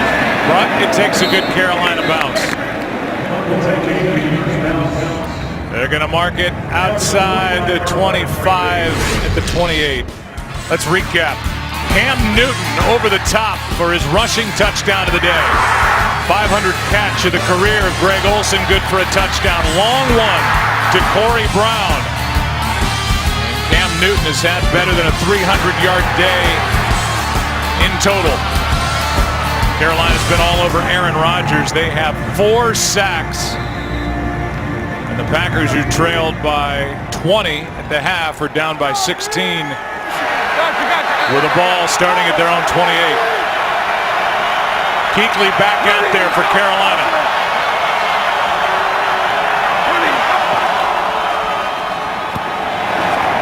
Rodgers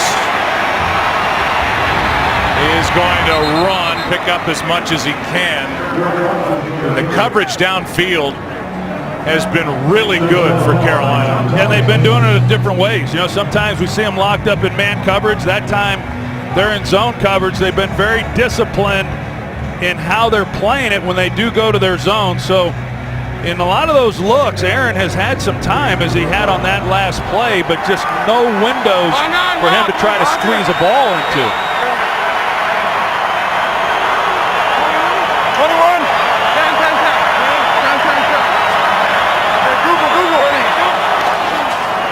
Toss to Lacey. He's got the first down and more. And with that, we'll send it to Kurt Menefee with a game break. A tie. The Packers atop the division, pending obviously the outcome of their game. Joe? Kurt, thanks. First down, Green Bay.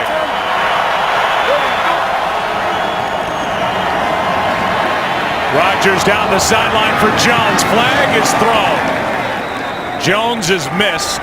Devontae Adams hit the deck. That's where they threw the flag. And we will see who it's against. Steratore with a call. Prior to the pass, holding, defense, number 31, 5-yard penalty, automatic, first down. That's Tillman down here on Adams. That was a good call. They'd still like to get that last one back on the third down. But they didn't call on Charles Tillman. About Charles Tillman a little earlier. Of course, he had the forced fumble, the knockout that put Lacey over there on the bench. But he's been a nice veteran addition to this defense and has played well this season. 43rd career forced fumble for Tillman in that first half. Cobb starts in the backfield. Rodgers has to step through trouble. Just got it away, incomplete for Richard Rodgers. And Aaron Rodgers was hit an instant after he let it go. You see Richard Rodgers come off the line of scrimmage. He's got to run. You got to go. And you watch him, and I don't know if he's just indecisive, not sure exactly what he's being asked to do. He's a big guy, but that's a position that the Packers need somebody to emerge. They lost Andrew Quarles. He'll be back. He went on IR, designated to return. He's a guy who can stretch the defense. Just not had anybody outside of Randall Cobb, really, that can work the middle of the field. It'd be nice if Richard Rodgers would emerge for this offense. And Rodgers with the play clock at 1 has to use a timeout. First choice timeout. Green Bay. 30-second timeout. And with that, we will give you a look at next week. Fox NFL Sunday. We'll give you the game matchups. The Lions and the Packers will be there at Lambeau. Cowboys and Buccaneers as Dallas continues to count the days until Tony Romo comes back. Vikings and Raiders, a good game late. Saints and Redskins getting better and better with the way the Saints have picked it up. And now a 500 club. And that starts with Fox NFL Kickoff at 11 a.m. Eastern, followed by America's #1 pregame show, Fox NFL Sunday. Tell you, Martha Ford there in Detroit, she's shaking things up. Well, yeah. Gone is the president. Well, it's interesting in the past, they've been so consistent in sticking with their people to be making moves mid-season. She's pretty much put everybody on notice. The offensive coordinator, Joe Lombardi, was first to go. And Lawan, the president, Mayhew, the GM. Here's Starks out of the backfield. Well played. Roman Harper, the ageless safety. Bring up third down and long, a loss of 3 on that play. Really hard to outflank this defense. They pursue awfully well. Roman Harper, he reads it out, makes a nice play. Third down and 14. Just another third and long for this Packers offense. That's pretty much all they have had throughout this game.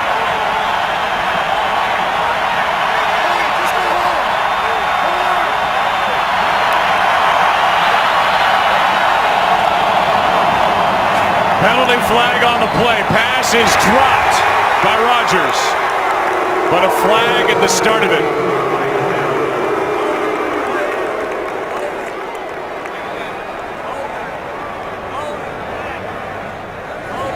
Illegal formation.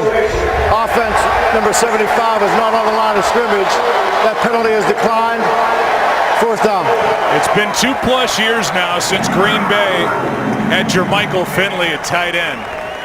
And that means it's been 2+ years since Green Bay has had a tight end have a 70-yard day for Aaron Rodgers. Richard Rodgers with a drop right there wouldn't have counted anyway with a penalty. But he's really made not much of an impact. They can't wait to get Corliss back. He's due back on a Thanksgiving game against Chicago. Mastay hits a knuckler. Takes a good bounce. Ginn with a dangerous grab. And he goes nowhere. Give you the undefeated team's strength of schedule. What's remaining in ascending order. Patriots have the easiest going forward. This is based on current records. Then Cincinnati. Denver will face 500 clubs the rest of the way, and then Carolina. The hardest of the schedules remaining for the undefeated teams. They are next at Tennessee. Well, you look at this Carolina team, and there's obviously a lot of football left to be played after this game, so a lot of things can happen. But where we sit right now, you got 7-0 versus 6-1, and a win versus the Packers, I don't want to say assures them, but pretty much got to feel pretty confident that if there's a playoff game between these two teams, that it's going to be played in Carolina. Handoff to Stewart. And this is where Carolina can use that top-ranked run game and start to take time off the clock. A gain of 3 by Stewart. And the Panthers do not have to snap it again before the start of the fourth quarter. When they do, it'll be 2nd and 7. 16-point game, 30-14 at the end of 3. Fox NFL Sunday returns after these messages in a word from your local Fox station.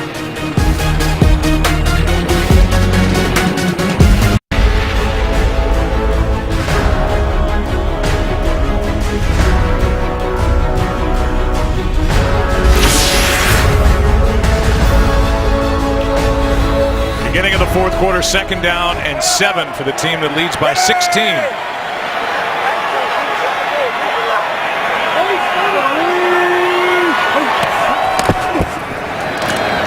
Handoff to Stewart, met in the backfield and has to fight his way back near the line of scrimmage. Nick Perry made the stop. 3rd down coming up for Carolina, and Green Bay's defense needs to end this drive for Carolina right here. Yeah, they knew there was a good likelihood they were going to get the running game there on 2nd down. Carolina wanted to try to take time off this clock, but now these 3rd downs, each and every one of them here on out, become big for the Green Bay Packers to get off the field.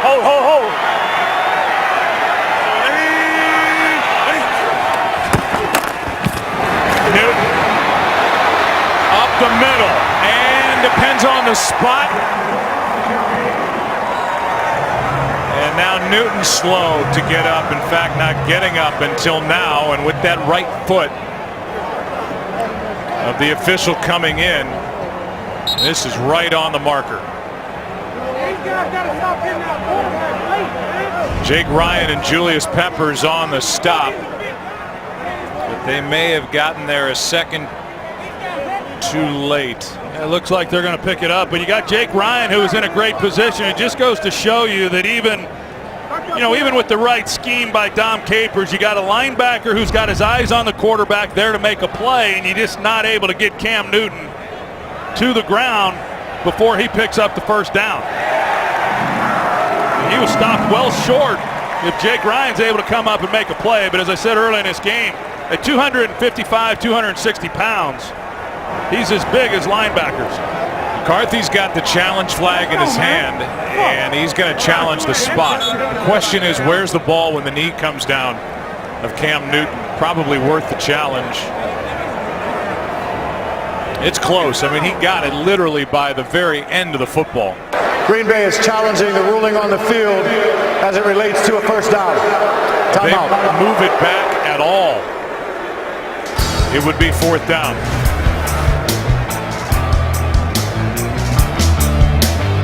Is there indisputable evidence to change the call? We'll find out. It's been a long look under the hood. And obviously the question is, where's the ball when the left knee of Cam Newton hits the grass? You have to get, they had to get to the 31 for the first down.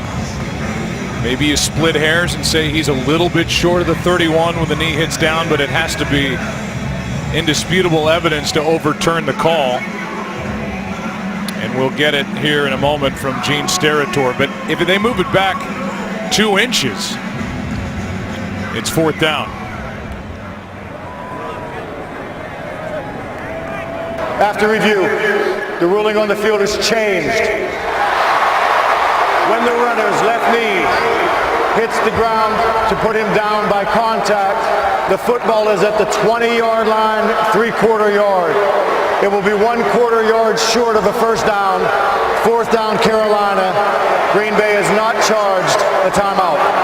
Well, now 3 out of 4 in the replay category is Mike McCarthy, and it obviously was worth the challenge as it brings up fourth down. Aaron Rodgers about to get it back. Yeah, and you wonder just how much Mike McCarthy really thought that it was a poor spot. I mean, I didn't think they were going to overturn that, but as you said, certainly worth the challenge. But it worked out in their favor, and an excellent job then of forcing a punt.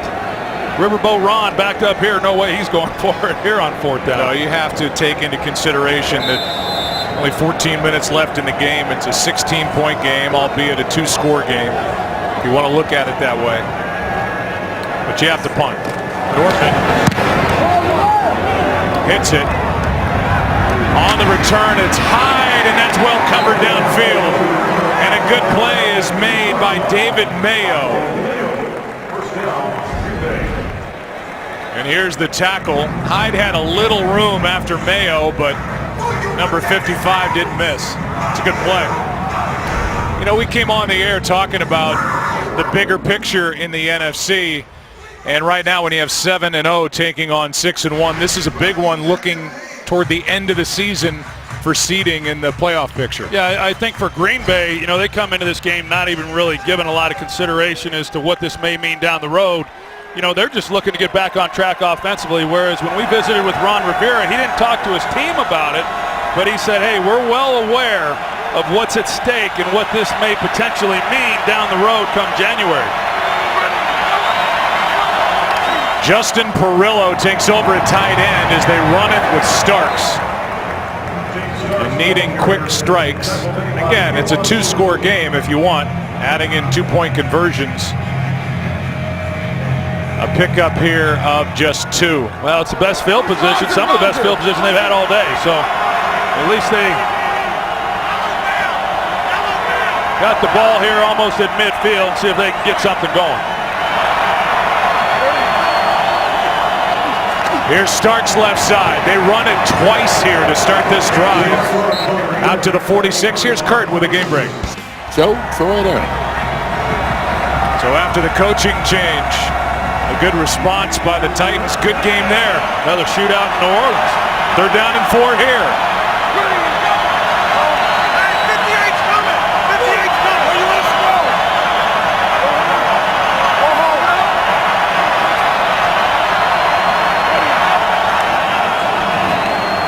Rodgers has the ball knocked out. Looked like he may have gotten back on it. He did, but Coney Ely is the one who took it out of his hand, and it's a quick 3 and out as the offense still struggles for Green Bay. Pressure right off the edge, and he's able to knock the ball loose. Looked like Corey Lindsley, their center, he might have gotten away with a hold on Luke Kuechly, but man-to-man across the board, had a shot down the field too. Sean McDermott, he brings the pressure and trusts those corners to hold up, and they do. Mastay punts it with Ginn near the 15. To the near sideline and out of bounds. Gronkowski forced him out. 45-yard punt after the 5th sack of the game. For this Panthers defense, Carolina up 16.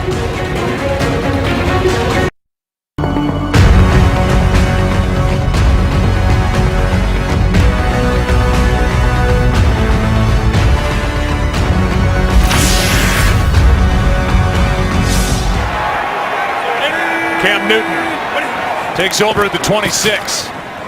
Ducks down, finds Ginn. Good throw, good catch.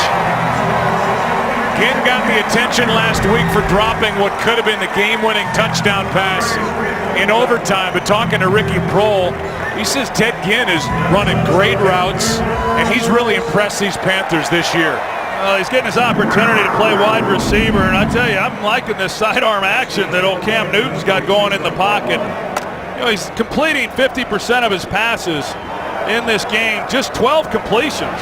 He's averaging over 20 yards of completion, a lot of big plays down the field, and another one to Ted Ginn Jr.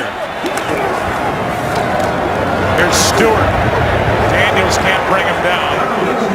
Nick Perry can after a gain of 4. Well, this defense the last 2 games, they've averaged allowing 524 yards per game and just about 25 points per game. And here they are down 30-14, and another big offensive day for a Green Bay opponent. Well, Dom Capers, he'd like to see this defense get a takeaway right now. They haven't forced one all afternoon. Still throwing it. Downfield, it's Olsen, and they're going to throw a flag on the rookie Randall. Never turned around. Pass interference. Defense, number 23. Spot foul, automatic. First down. Just doesn't play it very well, Joe. He sits down. He's expecting Olsen to run a shallow route.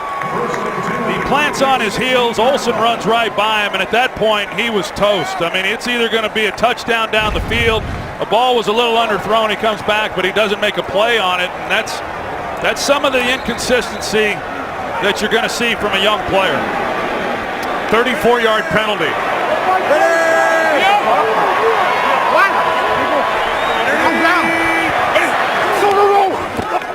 On first down, Stewart. That's Demarius Randall, who was guilty of the pass interference, making the stop. Well, while Aaron Rodgers has been sacked 5 times, Cam Newton has not been sacked. Hit 3 times. He's dropped back 25 times. So he's been protected. Aaron Rodgers, for the 4th week in a row now, has not been. Well, yeah, and you look at this possession. I mean, Mike Shula, offensive coordinator, he hadn't been afraid to throw it. You know, he's not playing conservative on this drive and just trying to run the ball and use the clock to his advantage. They've turned Cam Newton loose. I wouldn't be surprised with a quarterback draw here. Under pressure pass is incomplete for Conchery. 3rd and 8. You know, they go to the empty set. You got no one to hand it off to, and we've seen that from Carolina in the past. I mean, they use Cam Newton, a lot of runners, as we've seen around the league at the quarterback position, but a lot of designed runs. for Cam Newton. And I asked him the other day, because you see so many times physical contact, if he likes it. He said, no, I don't like the contact, but I do like first downs. And if that's what's required, he'll do it. Of course, right now they're looking at 3rd and 8. But they're also looking at a position where they're inside field goal range easily to make it a 3-score game.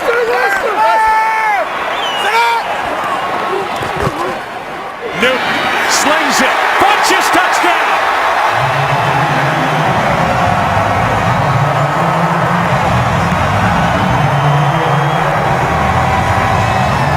And the Panthers continue answering questions all afternoon. As a quarterback, you see that the middle of the field opens, and you just hope your receiver can beat the defender to the spot and get inside. And Funches, he does it. He gets inside. Not bad coverage by Randall, but strong hands by Devin Funches, and they capped this drive with an exclamation mark. It's been a 4-touchdown day for Newton. 1 on the ground, 3 through the air. And over 400 yards of offense for Carolina. And Mike Shula, the offensive coordinator, just keeps pressing the gas pedal. An impressive day for Carolina here in Week 9 in an impressive season so far. The 37 points put up by Carolina ties their season high. October 4th at Tampa Bay, they put up 37, and this the most points allowed by the Packers this season. And there is some infighting going on the sideline for Green Bay. Here's Micah Hyde. Hyde crosses the 20. Brought down by Ben Jacobs. And here's what happened on the bench. Clinton Dix and B.J. Raji. Clinton Dix came over there and was talking to Julius Peppers, and B.J. Raji stood up and said, get back over there, and then the two started shoving each other. That's not a good scene on the bench for a team that is 6-1 coming in. That defense is struggling. He's a little undersized to be talking whatever and saying whatever he said to Julius Peppers and B.J. Raji. I would guess. Here's Cobb, can't hang on. But let's talk about the protection. I mean, this is regarded as one of the better offensive lines in the NFL in front of Aaron Rodgers. They allowed only 6 sacks over the first 4 games. They came in having allowed 8 over the last 3. To St. Louis, San Diego, 3 by the Broncos, 5 today by Carolina, as Rodgers has been under siege all afternoon. Well, he was a week ago as well, and we know that, and certainly they let some people loose. There's been times when I thought Rodgers was going to take off and run, and he's tried to keep it together and hadn't worked. Now his arm gets hit as he's going to throw it. It's Coney Ely, who just made a play last time Green Bay had it. Well, Coney Ely is giving Balaga all he wants over there at the right tackle position. He comes in just like he did on the last series and just beats his man and comes around the corner and is able to get the throwing arm then of Aaron Rodgers. Last week, these two tackles had their hands full with DeMarcus Ware and Von Miller, and they've all had their hands full here in this one. There's Coney Ely, number 94, second-year pro out of Missouri. And a timeout taken. I think they want to make sure, Carolina sideline, that the arm was indeed going forward as that ball came out of the hand. Carolina is challenging the ruling on the field of an incomplete forward pass. Timeout. So a challenge for Ron Rivera, who is 2 for 5 in replay challenges this season. What do you think? 2 for 6? We'll get the call when we come back.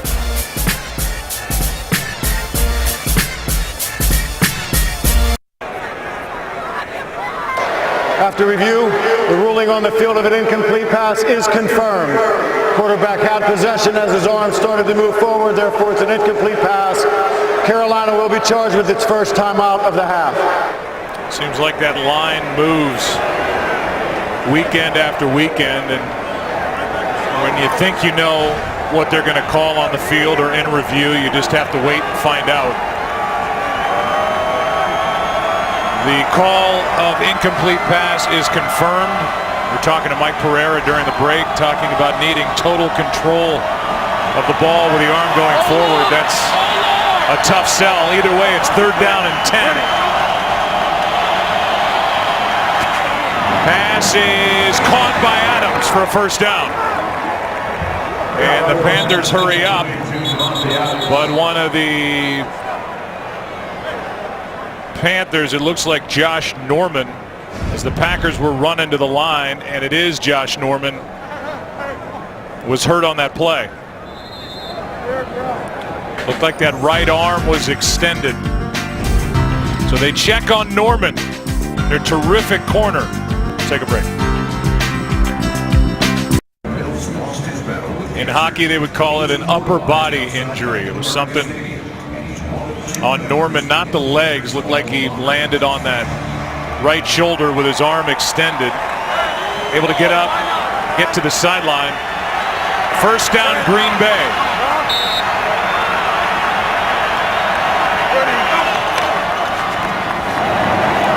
Screen set up for Starks.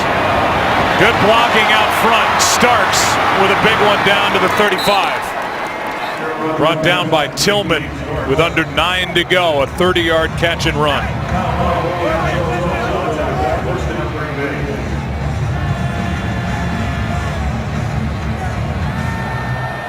Ready, go. On 1st down, quick throw. Richard Rodgers inside the 30. Kuechly out there defending, good for 7. You know, they brought in Teddy Williams for Josh Norman when he left the field. I thought maybe Aaron Rodgers would go after him instead. Without protection, they've gotten the ball out quick on the screen to Lacey, and then the quick pass on the last one. Now they've got Norman back in. Starks, 1st down, gets a block, still rolling, touchdown.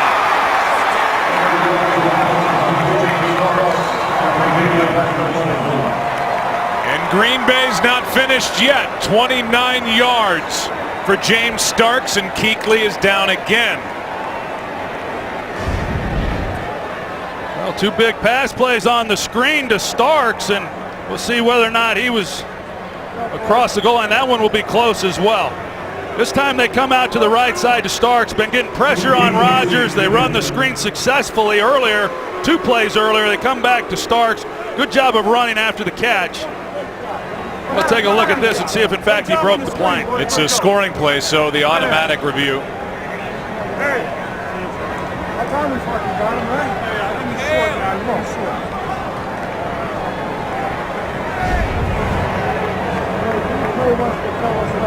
So they'll look at it, make sure, under 8 to go, and the offense stays out there.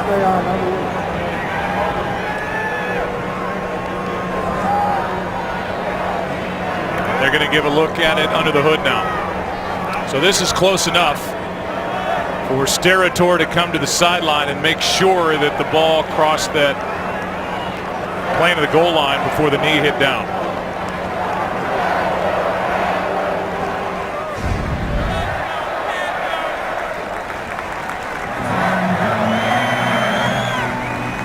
I don't know that they're going to get a shot where they can definitively see whether or not he gets in. Right there. Looks to me like he made it, Joe, from what we can tell. We know his pants didn't make it into the end zone, as he was dragged down from behind.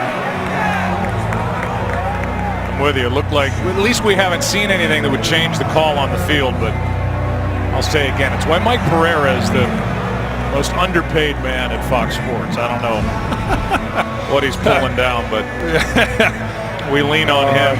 I think he's doing just fine. Okay, all right. You see those suits he's wearing? Those are provided. Are they? Yeah. How do we get those? I don't. After review, the ruling on the field stands. Touchdown. Save that argument for another day. And Rodgers will stay out there. trying to make it a 15-point game.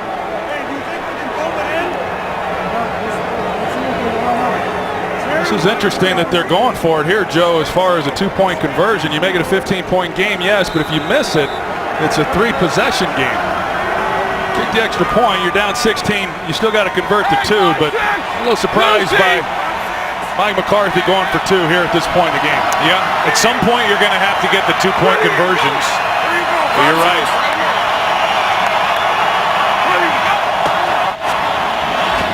Rodgers spinning around, throws, pass caught, flag is thrown. Adams on the conversion. We'll see what the call is. It's a hold against Carolina. To the pass, holding. Defense number 41. Penalty is declined. Result of the PAT is successful. So it's a 2-point conversion now. Green Bay 2 for 2 in that category. And as you were saying, last time the Panthers had it, Mike Shula, the offensive coordinators, still throwing the ball, still trying to get it into the end zone, which they did on the touchdown to Funchess, and they have to continue to press it here, up by 15. Yeah, and they'll continue to do that. The one drive, the one prior to their last touchdown drive, they did come out and run the ball. Packers forced a 3-and-out, just didn't have much success with it on the ground, and so they came out the last possession, they opened it up, they completed some passes, they marched right down the field and came away with the touchdown. So right now with still lots of time left in this game, expect Carolina to continue to play wide open. Starks with 2 big pass receptions. Got him down and then into the end zone, able to lunge for the touchdown, the 2-point conversion to Davante Adams, and it's a 15-point game. Ted Ginn will be waiting deep. Everybody else is up in front of Ginn just to guard against what could be an onside kick attempt. But at this point, there's no real reason to even force that with just under 8 to go.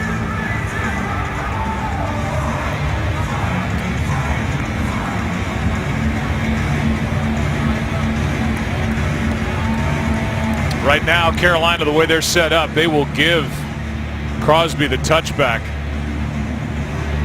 He can knock it into the end zone. Ginn is up at the 18-yard line.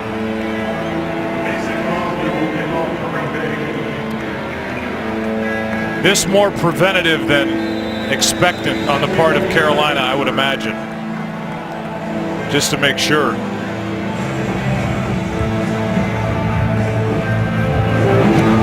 Little pooch kick. And it skids. Good catch on the hop by Ginn. And he will crumble at the 20. Let's go down to Aaron Andrews. Well, we saw earlier on Green Bay's sidelines, frustrations get the best of some guys on defense. B.J. Raji shoving, Clinton Dix. Well, guys, for most of that drive, Julius Peppers was over with the secondary, just giving it to Clinton Dix. Like I said, that entire drive, he was also talking a lot to Morgan Burnett. So Julius Pepper taking charge. B.J. Raji never went back up to Clinton Dix. We'll see how it all works out over here. Clinton Dix on the field, Peppers on the sideline. Drive starts at the 20 for Carolina, up 15. Stewart hit in the backfield and good play up front. Eventually Jake Ryan cleans up, but the first guy that was there was B.J. Raji, who was fired up by his teammate, if by nobody else, and Nick Perry is slow to get off the field. Yeah, B.J. Raji does an excellent job. Actually, LaTroy Guion, number 98, is the one who initially gets the pressure up the field, and then the Packers rally to that. But an excellent job of moving the pocket by LaTroy Guion, and Dom Capers has got to take some chances right now at this point in the game. You've got some young corners, some guys that are out of the game. You're relying on these younger players, and they're going to have to be able to hold up because Capers is not going to be able to provide much help with the way this game is right now with just over 7 minutes to play. So Guyon up front made the play. And with that loss of 8, 2nd and 18 under 7.5 to go. Carolina taking their time out of the huddle, up to the line. 11 seconds on the play clock.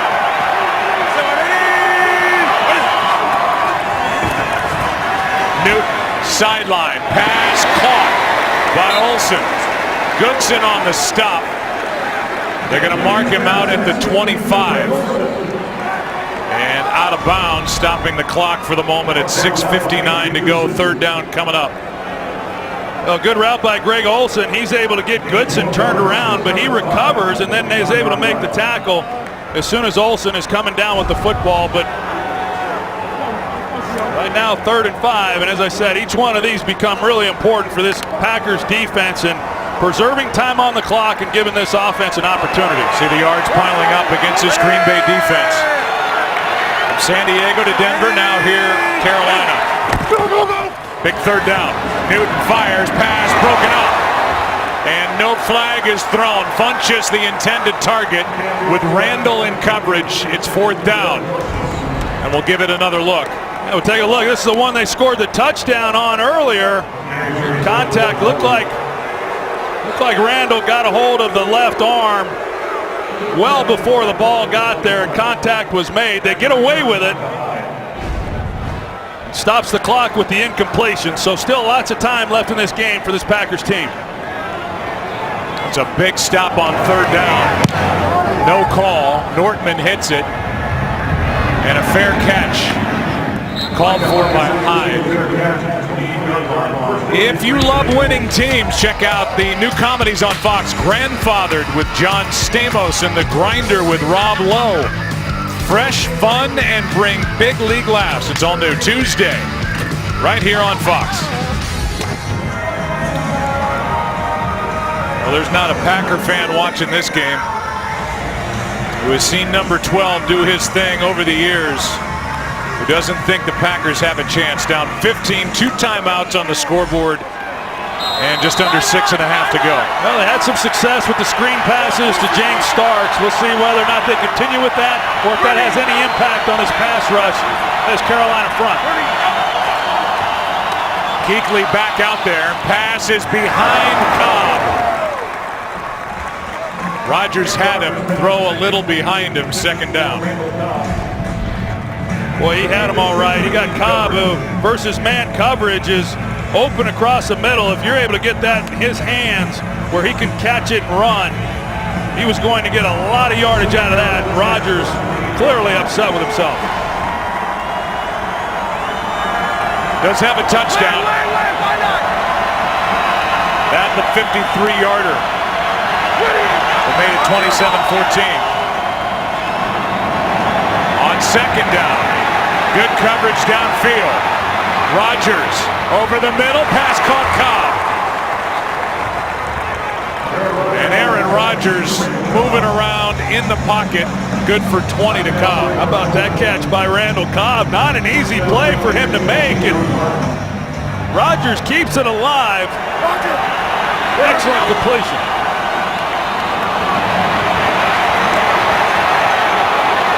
Flag is thrown, pass is incomplete. Sterator threw it.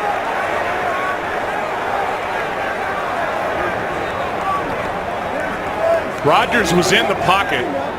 That ball ended up in a big void in the defense, but the flag was for something happening along the offensive and defensive line. At least the one thrown by Sterator, and we'll get the call from Gene. There is no foul for intentional grounding as the quarterback was out of the pocket. There is, however, holding offense number 69. That 10-yard penalty is accepted. 1st down and 20. That's Bakhtiari. Hey, Joe, right now, Sean McDermott has really done an excellent job. As you take a look at the left tackle, Bakhtiari, Jared Allen working against him. That's where they got him for the hold. But Sean McDermott defensive coordinator for the Panthers, he's done an excellent job throughout this game of mixing things up. A lot of man coverage, and I think just when Aaron Rodgers thinks he knows what he's going to get in terms of man, he changes it up, and then they give a zone look. It's been keeping them off balance throughout this game. Not so sure Rodgers was out of the pocket on that last play. But the hold, now a completion to Adams. Devontae Adams on 1st and 20. With 5.5 to go is good for 6. Ball at the 44-yard line. The Packers, who hurry it up as well as any offense in the NFL, have 2nd and 14.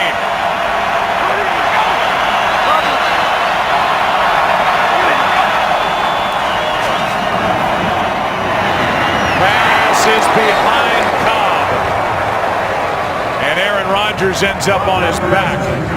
3rd down. Well, back to Ari, you try making a pass when you've got this right in your face. He gets driven right back into Aaron Rodgers. Mario Addison goes through Bakhtiari at left tackle. Gets right in his face. Addison didn't play last week with a shoulder injury. In the game against Indianapolis, good pressure there. 3rd and 14.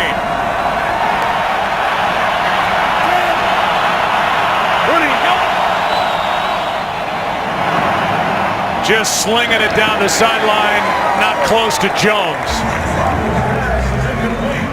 They weren't on the same page there. Rodgers thought that James Jones was going to continue up the field. He pulled up.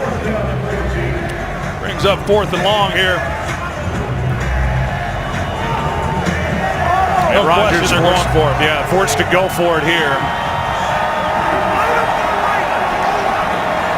3 for 5 on 4th down this season.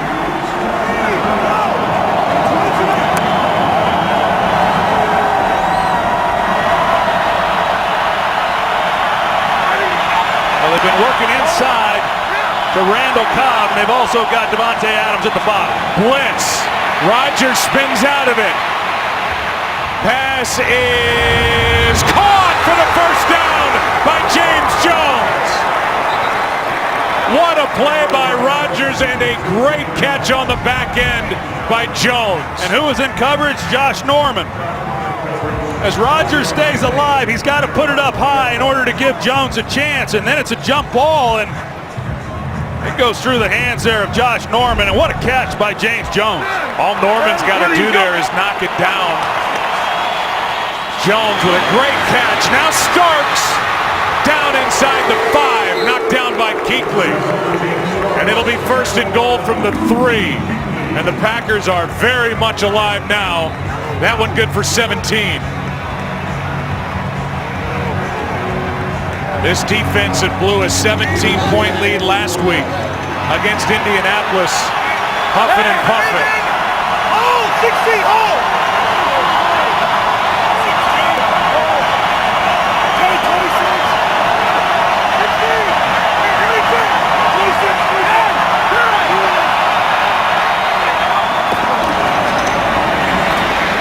Pass caught. Rodgers touchdown.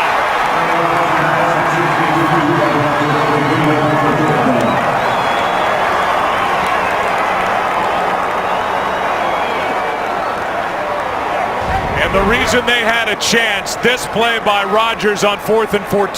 Just an outstanding job by him of keeping the play alive and knowing he has to get it downfield with it being 4th and long, and just give your guy an opportunity to make a play, and James Jones does. Good coverage by Josh Norman just outside the reach of his hands. Then they finish it off with a touchdown to Rodgers. Crosby knocks through the extra point. 37-29, an 8-point game in Carolina, 3:43 left. Aaron Rodgers, despite all the pressure, has had a 4-touchdown game. Number 4 was to Richard Rodgers. That's his 2nd of the afternoon, 4th of the year. And Rodgers gets up celebrating, knowing that the Packers are alive, down by 8 with over 3.5 to go and 2 timeouts. Well, now it comes down to this defense, and will they be able to make a stop to give their quarterback one more opportunity at this ball game?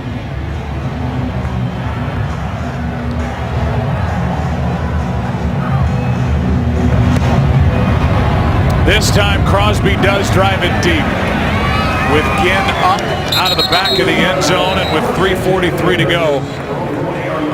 Pressure is on Carolina's offense to do something with the football. Aerial coverage provided by Nationwide. With all the celebrating going on, at least with the Panther fans so far in this game. Little anxiety now with the offense and Cam Newton back onto the field, up by 8. Well, we'll see what Mike Shula decides to do, if he's going to open it up and risk stopping the clock with incompletions, or if he's going to play it a little closer to the vest. Well, they got to get some first downs, no doubt. From the 20, going to try and start with a throw. Pass is caught. Was he inbounds?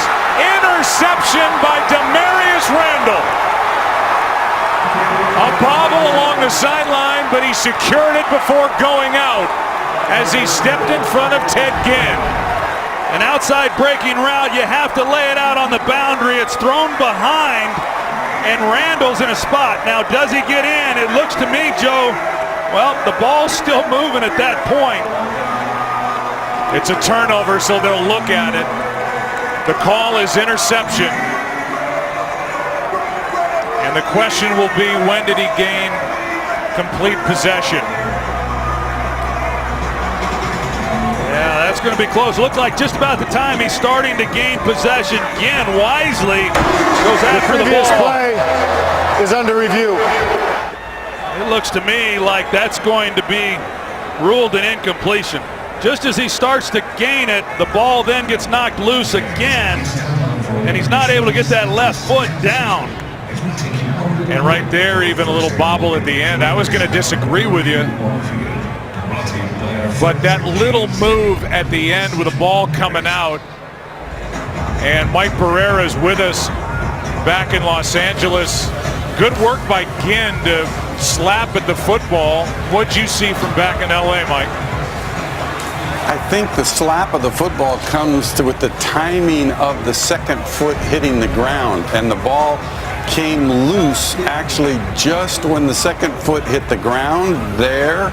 So to me, he had not completed the process of the catch. Now, to me, then that second foot here coming down on the line, certainly a really good chance of making this incomplete. It's very tight, but again, watch. Here's the completion right there when the second foot hit the ground. But the hand looks like the left hand stays on the ball. Again, it's so close, guys. Yeah. To me, with that left hand on the ball, boy, I'll tell you.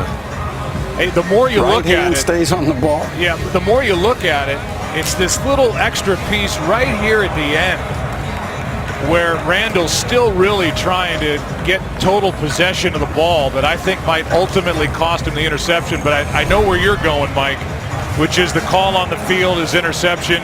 Is there enough there to overturn it? I mean, that's always the coin flip as we go through these games every weekend.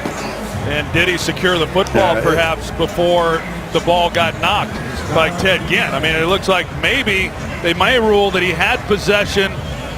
It was bang bang, but may have had possession prior to Ginn actually hitting the football.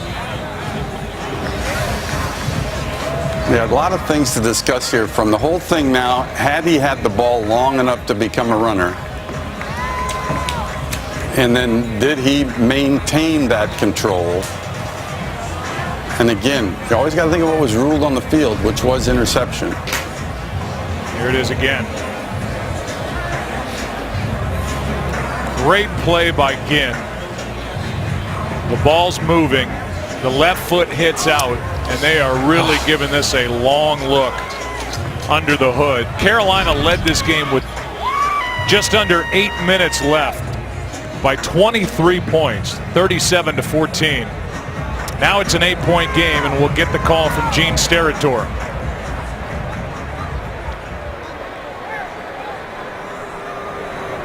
After review, the ruling on the field stands. It is an interception. First down, Green Bay.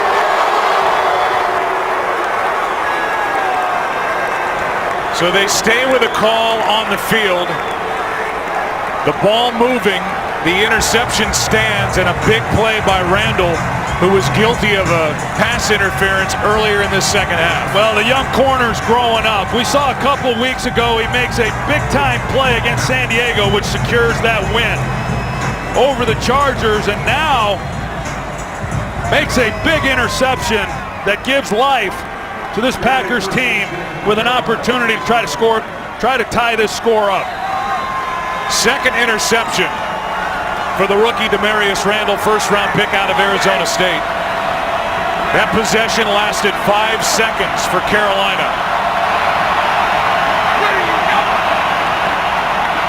Starting at the 22, and it's against Carolina. Neutral zone infraction defense. Number 69 was in the neutral zone, causing the offense to false start. 5-yard penalty, still first out. Got Jared Allen with the neutral zone infraction. You know that Rodgers would have liked to have had that ball snapped and then take a shot into the end zone. He's so good at it. But they get Jared Allen with the hard count. So first down and 5.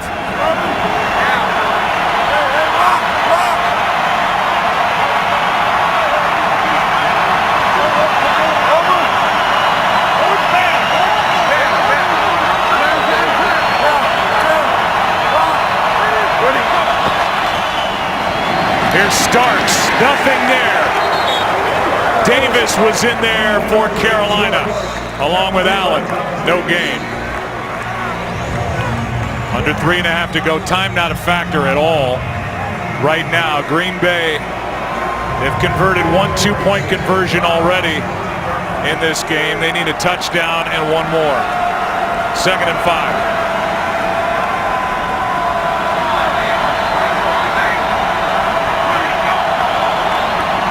Low snap again.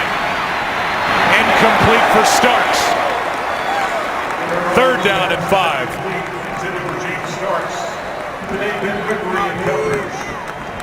Well, Aaron Rodgers, we have shown throughout this game how much pressure he has been under, and he's been on the ground just about every time he's dropped back to throw the football. This time, yeah, Starks was in the area. He just unloaded it wisely, knowing he had nothing.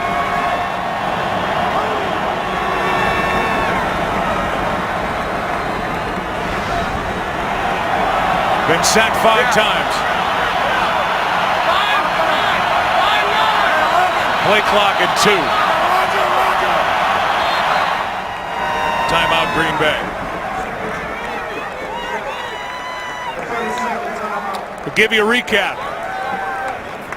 And what's coming your way is anybody's guess. It was all Carolina early. In fact, it's been all Carolina even late.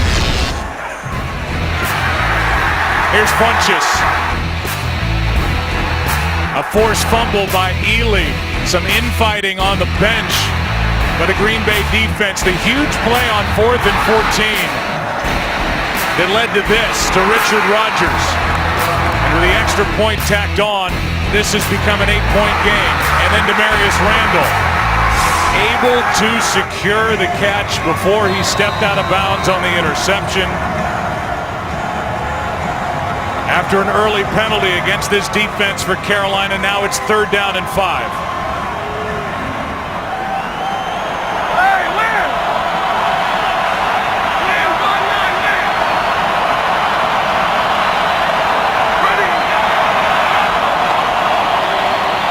Rodgers, Adams knocked away. In the hands of Adams, and he could not haul it in, and Tillman was there defending for Carolina, and he knocked it out. Pretty tight window there for Rodgers to try to fit that one in. He gets it on Adams, but just as it gets there, Charles Tillman makes a heck of a play on the ball. And now 4th down again.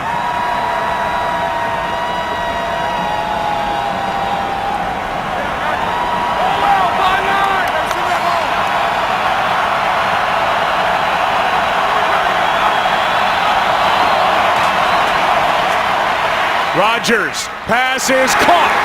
1st down, Randall Cobb.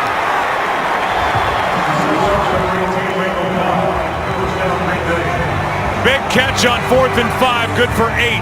Sean McDermott dials up the blitz on 4th down. James Starks makes an unbelievable block that buys Rodgers some time. Big time conversion. 1st and goal.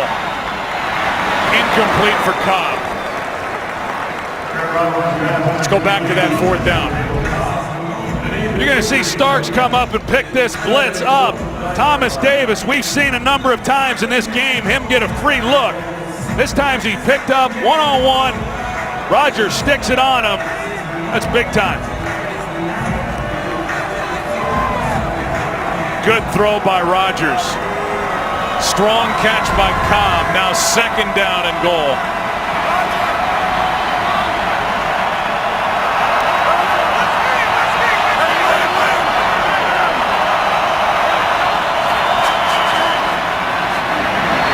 Is incomplete.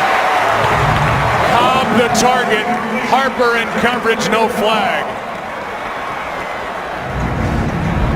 Tell you, this Carolina Panthers defense and secondary, nothing comes easy against these guys. Every ball is challenged. And now you're talking at this point of the field, the 9-yard line.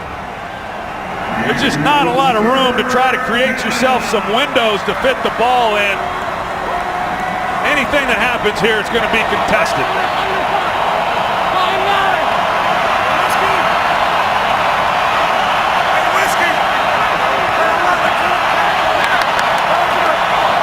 Just got it away. Rodgers thinking about it, won't get there. It's 4th and goal. Roman Harper made the stop. And another 4th down.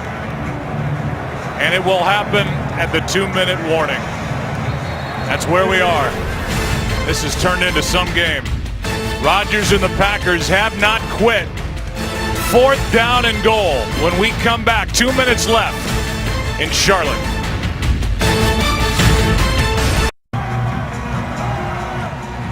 The Green Bay Packers have converted 1 4th down on this drive.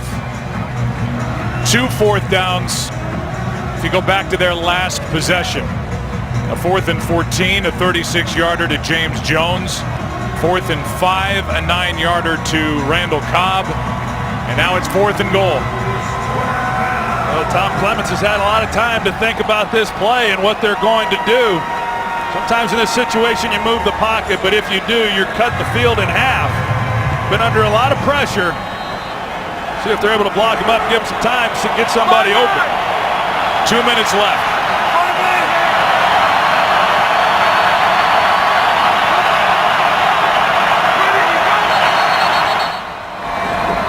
Timeout, Carolina. First choice timeout, Carolina. Little different look there by Green Bay. Bring Randall Cobb inside. Ron Rivera doesn't like the look. He ran out there on the field. You see Cobb's right here. You got Richard Rodgers back there as well as James Starks. 2 receivers, 1 to each side. Ron Rivera wanted some time to break this down and called a timeout.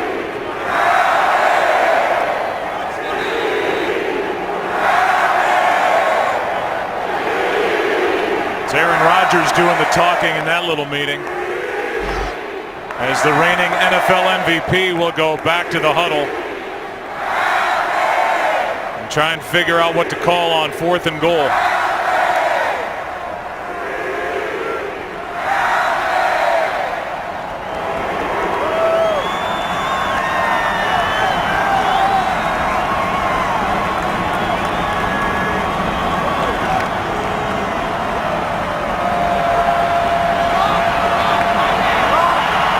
Same look.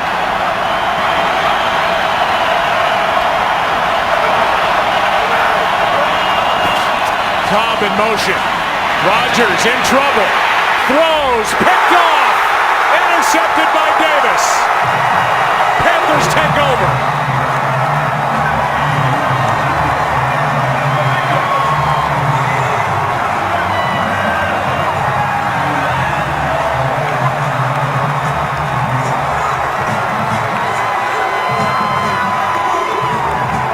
Joe, they go Randall Cobb in motion. They run a natural pick.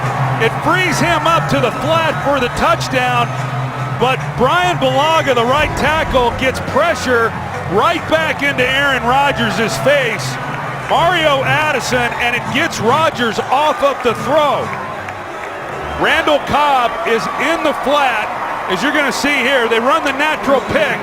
Right there, bang, and there's nobody out there in the flat. But because of Mario Addison getting the pressure back in Rodgers' face, he can't see it.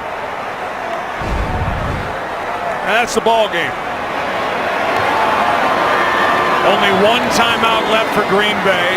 Carolina will run it here with Stewart. Timeout taken. 1:47 remaining. Green Bay can get the ball back. One first down, it's over. And I don't know how, if you're Green Bay, you come out of this game feeling. I mean, maybe there's your answer. Throwing that Surface tablet is Aaron Rodgers. The play was there. Yeah, really well designed. Designed it beautifully, and you could have called them for a pick. No flag. So the play would have stood, but pressure just right back into Rodgers' face. He couldn't really see what happened out there and tried getting off of it, and then it was too late.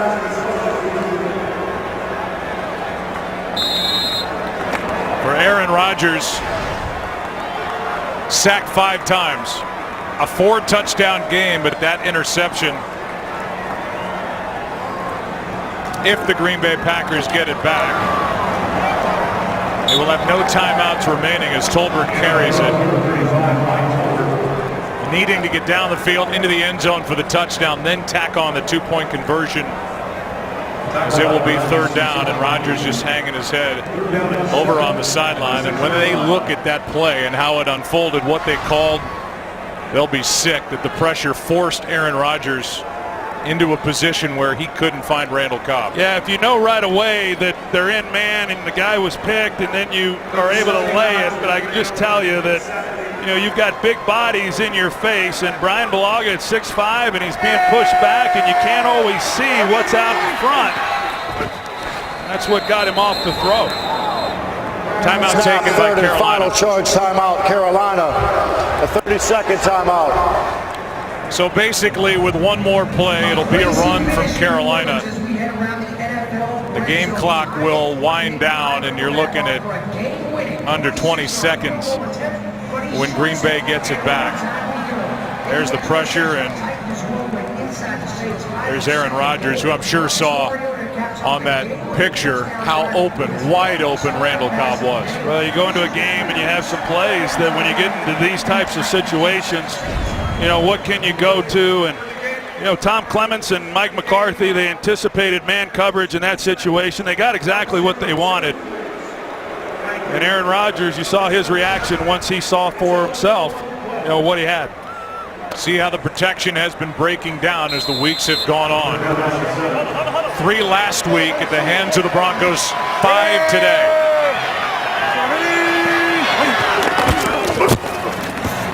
Daniels, the first to get there. Stewart buys a little room, but nobody can stop the clock now. Play clock at 34. So we will have a punt.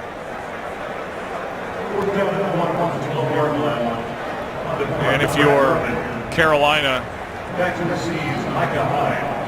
play it straight.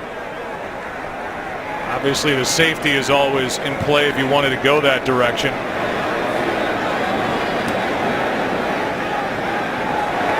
Eight-point game. Nortman will just play it straight. Punt it. What a beauty. High back inside the 30.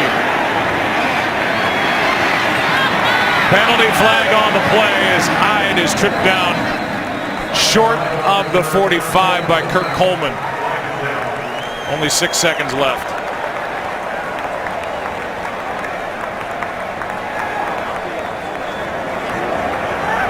The Green Bay Packers. Illegal block in the back. Return team number 36. 10-yard penalty from the spot of the foul. 1st and 10 Green Bay. You get Ladarius Gunter right here for the block into the back of Colin Jones. Green Bay, barring the incredible, will lose their second straight. They'll go to 6-2. Minnesota just won in overtime at home over St. Louis. They're 6-2. And these two clubs, Minnesota and Green Bay, will meet in 2 weeks. Home game for the Vikings. Getting interesting in the NFC North.